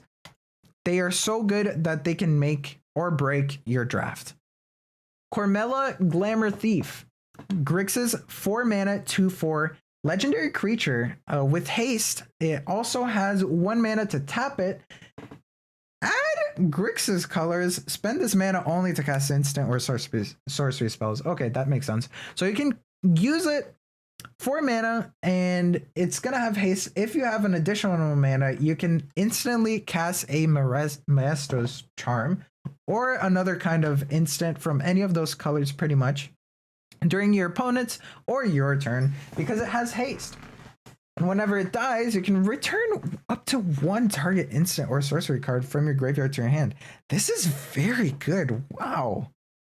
But I think I wouldn't basically pivot my whole draft for Carmella, but wow, it's very good for its supporting colors. Definitely. You definitely want to play this if you can for your colors. Cabaretti Charm, it's the Naya Charm instant. You can either deal damage equal to the number of creatures you control to target creature or planeswalker, or you can have creatures you control get +1/+1/+1 and gain trample until end of turn, or you can create 2 citizens. Yeah, I mean, it's pretty good. I wouldn't pivot my whole draft for it though. Broker's Charm, it's the Bant Charm. Instant, choose 1. Target creature you control gets +1/+0 until end of turn. It deals damage equal to its power to target creature or planeswalker an opponent controls, or you can destroy target enchantment, or you can draw 2 cards. This is very good. Broker's Charm, I think it's one of the cards that you're going to first pick. Broker's Charm. It is also Bant colors. So it's going to be very easy to splash it. It's going to be very easy to basically just play it in general because Bant just has such good fixing. And Brazen Upstart is the Naya Elf Shaman for 4/2, 3 mana. Vigilance. Whenever it dies, look at the top 5 cards of your library. You can reveal a creature card from among them and put it into your hand. Put the rest in the bottom of your library in a random order. This is crazy. That's Vigilance. It's a pretty good card. I wouldn't first pick it though, but it is very good. We've already seen Lagrella. Very good card. We've already seen the crew captains. These charms. Brazen Upstart. We've seen it. Now, Ceremonial Groundbreaker. We haven't seen this one. 3 mana. I forget the name. The green white. Okay. 3 mana green white.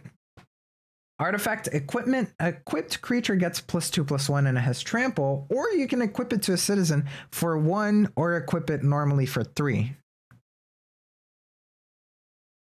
That's fine. I mean, you only really want to run it in a citizen deck. If it's not a citizen deck, it's honestly not that worth it. 3 mana for +2/+1 is kind of yikes. It's fine. I mean, it also gets trample, so it's not too bad, but you only really want to pick this if you're kind of already building a citizen deck, or if you have like a really big dude that you want to give trample at some point. Carmella, we've already seen this. Corpse Appraiser, fantastic card. We've already seen it. Darling of the Masses, we haven't seen. It's a 4 mana green white 2/4. Other citizens you control get +1/+0, and whenever it attacks, create a citizen. That is a pretty good card. Darling of the Masses. It is exactly what you want to see in your Selesnya citizen deck. This might get first pick for me, because it is a advantage engine by itself, and it basically just builds the deck by itself, and it's just fantastic. You can also just splash this. It's a pretty good card. Darling of the Masses. This might be a first pick for me, yeah. It's definitely one of the best multicolors we've seen. Yeah, I'll put it over in honorable mentions at least. Darling of the Masses.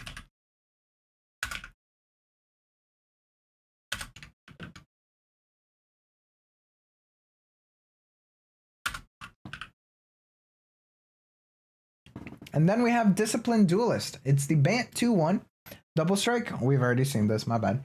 Exotic picks, 3 mana, 1 white, 1 blue. Instant, create 2 1/1 bluefish creature tokens with this creature cannot be blocked. Then for each kind of counter among creatures you control, put a counter of the kind onto either of those tokens. I mean, it's a fine card. It's an instant, which is pretty good in the instant deck.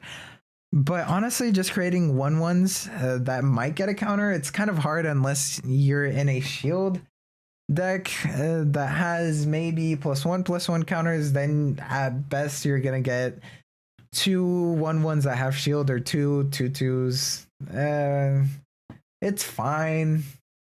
I mean, if your deck supports it, you're definitely going to want to run this, but you're never going to first pick this.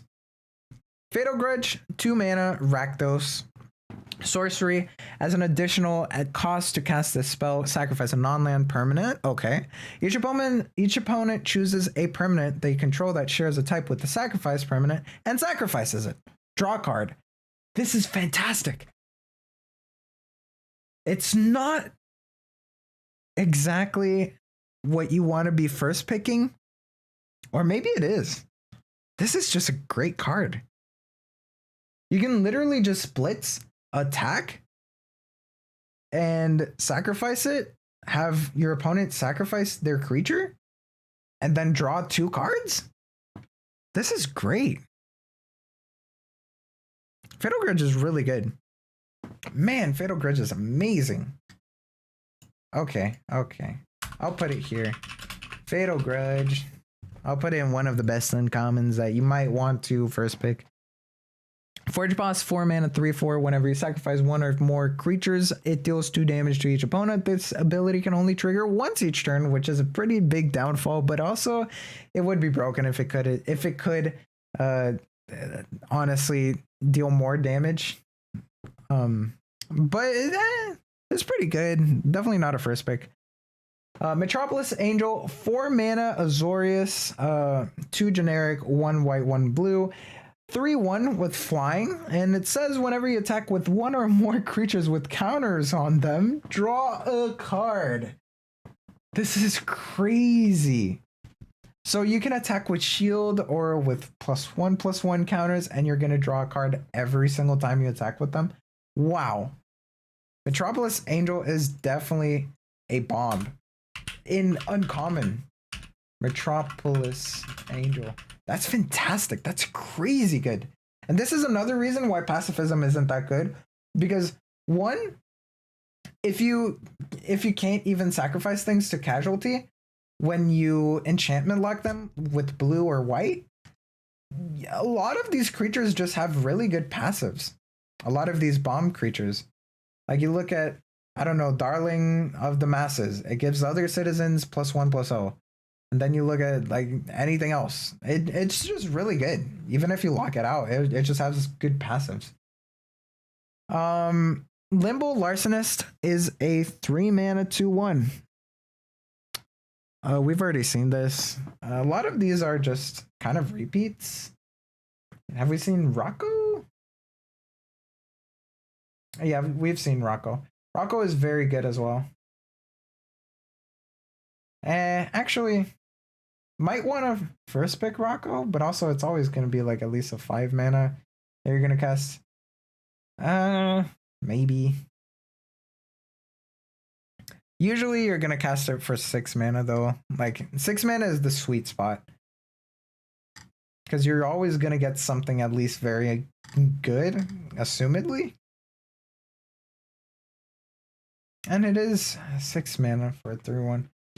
I don't think I would still first pick it though. Like it's very good, but I wouldn't first pick it. Like necessarily over any other uncommon that is on that list. What else?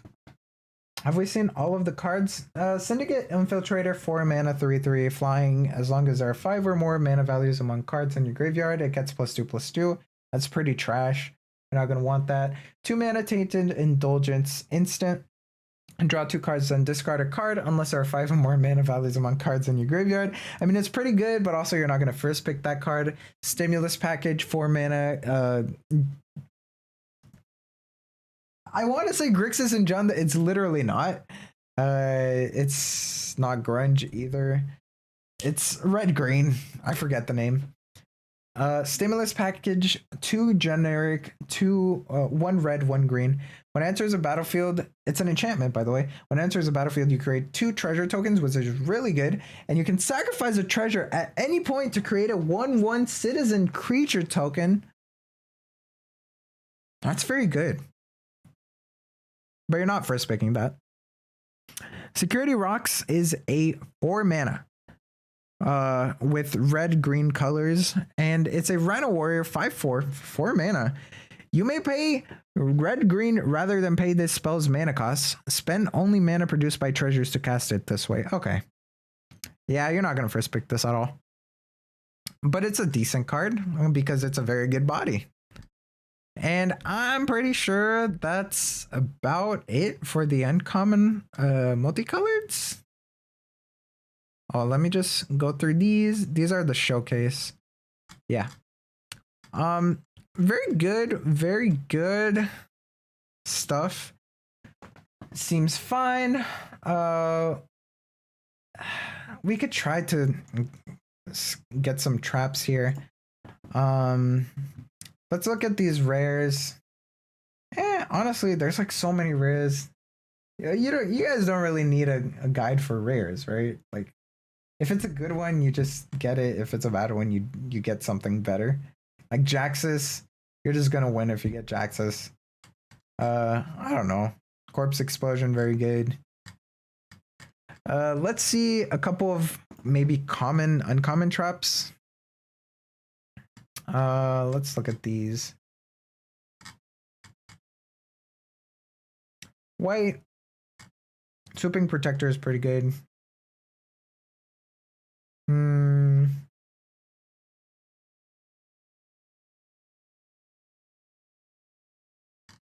I don't see a lot of traps here, honestly. Black has a lot of traps. Dusk Mangler. It's pretty hard to play unless it's like with literally graveyard shift. But I mean, I don't think it's trap. Like a lot of people can just see it like 7 mana. It's bad. Graveyard shift could be good. But honestly, no. Illicit shipment.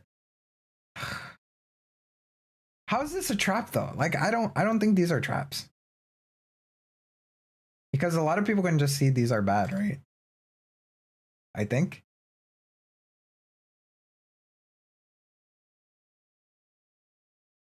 Glittering stockpile could be a trap. What else? What else?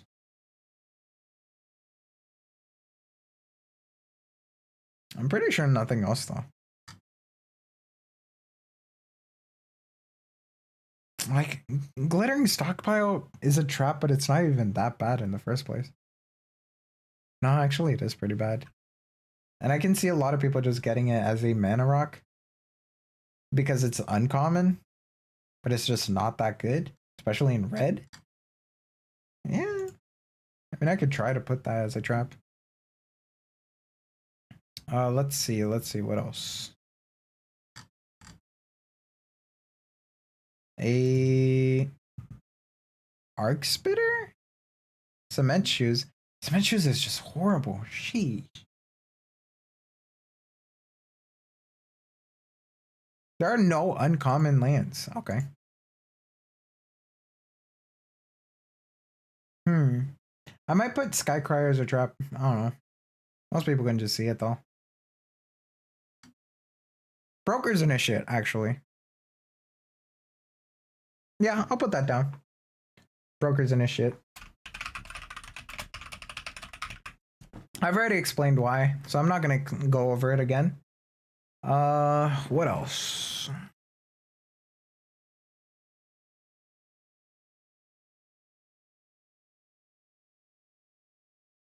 Raffine's Informant is pretty good. I just saw that one. Oh.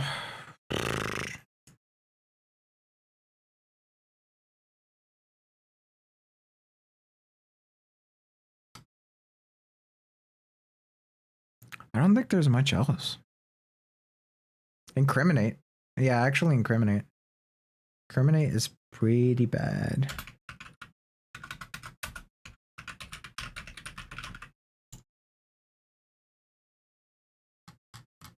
But I think that's pretty much it. And Broken Wings, I mean, even if it's not amazing, you're going to put that in your sideboard. Social Climber isn't that bad at all. Blue, maybe something on blue.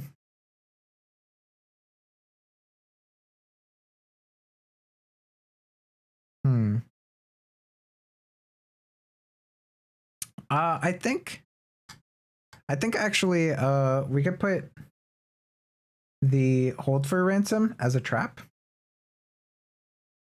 Because a lot of people are just going to look at this and think it's pacifism.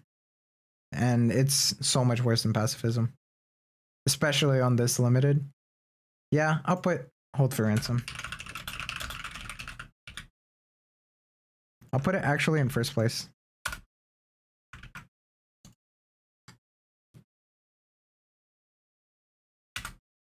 Okay, cool. This seems good. I'm going to be editing this down to a video. It'll probably be out tomorrow. Tomorrow is Saturday. I actually have something to do on Saturday, surprisingly.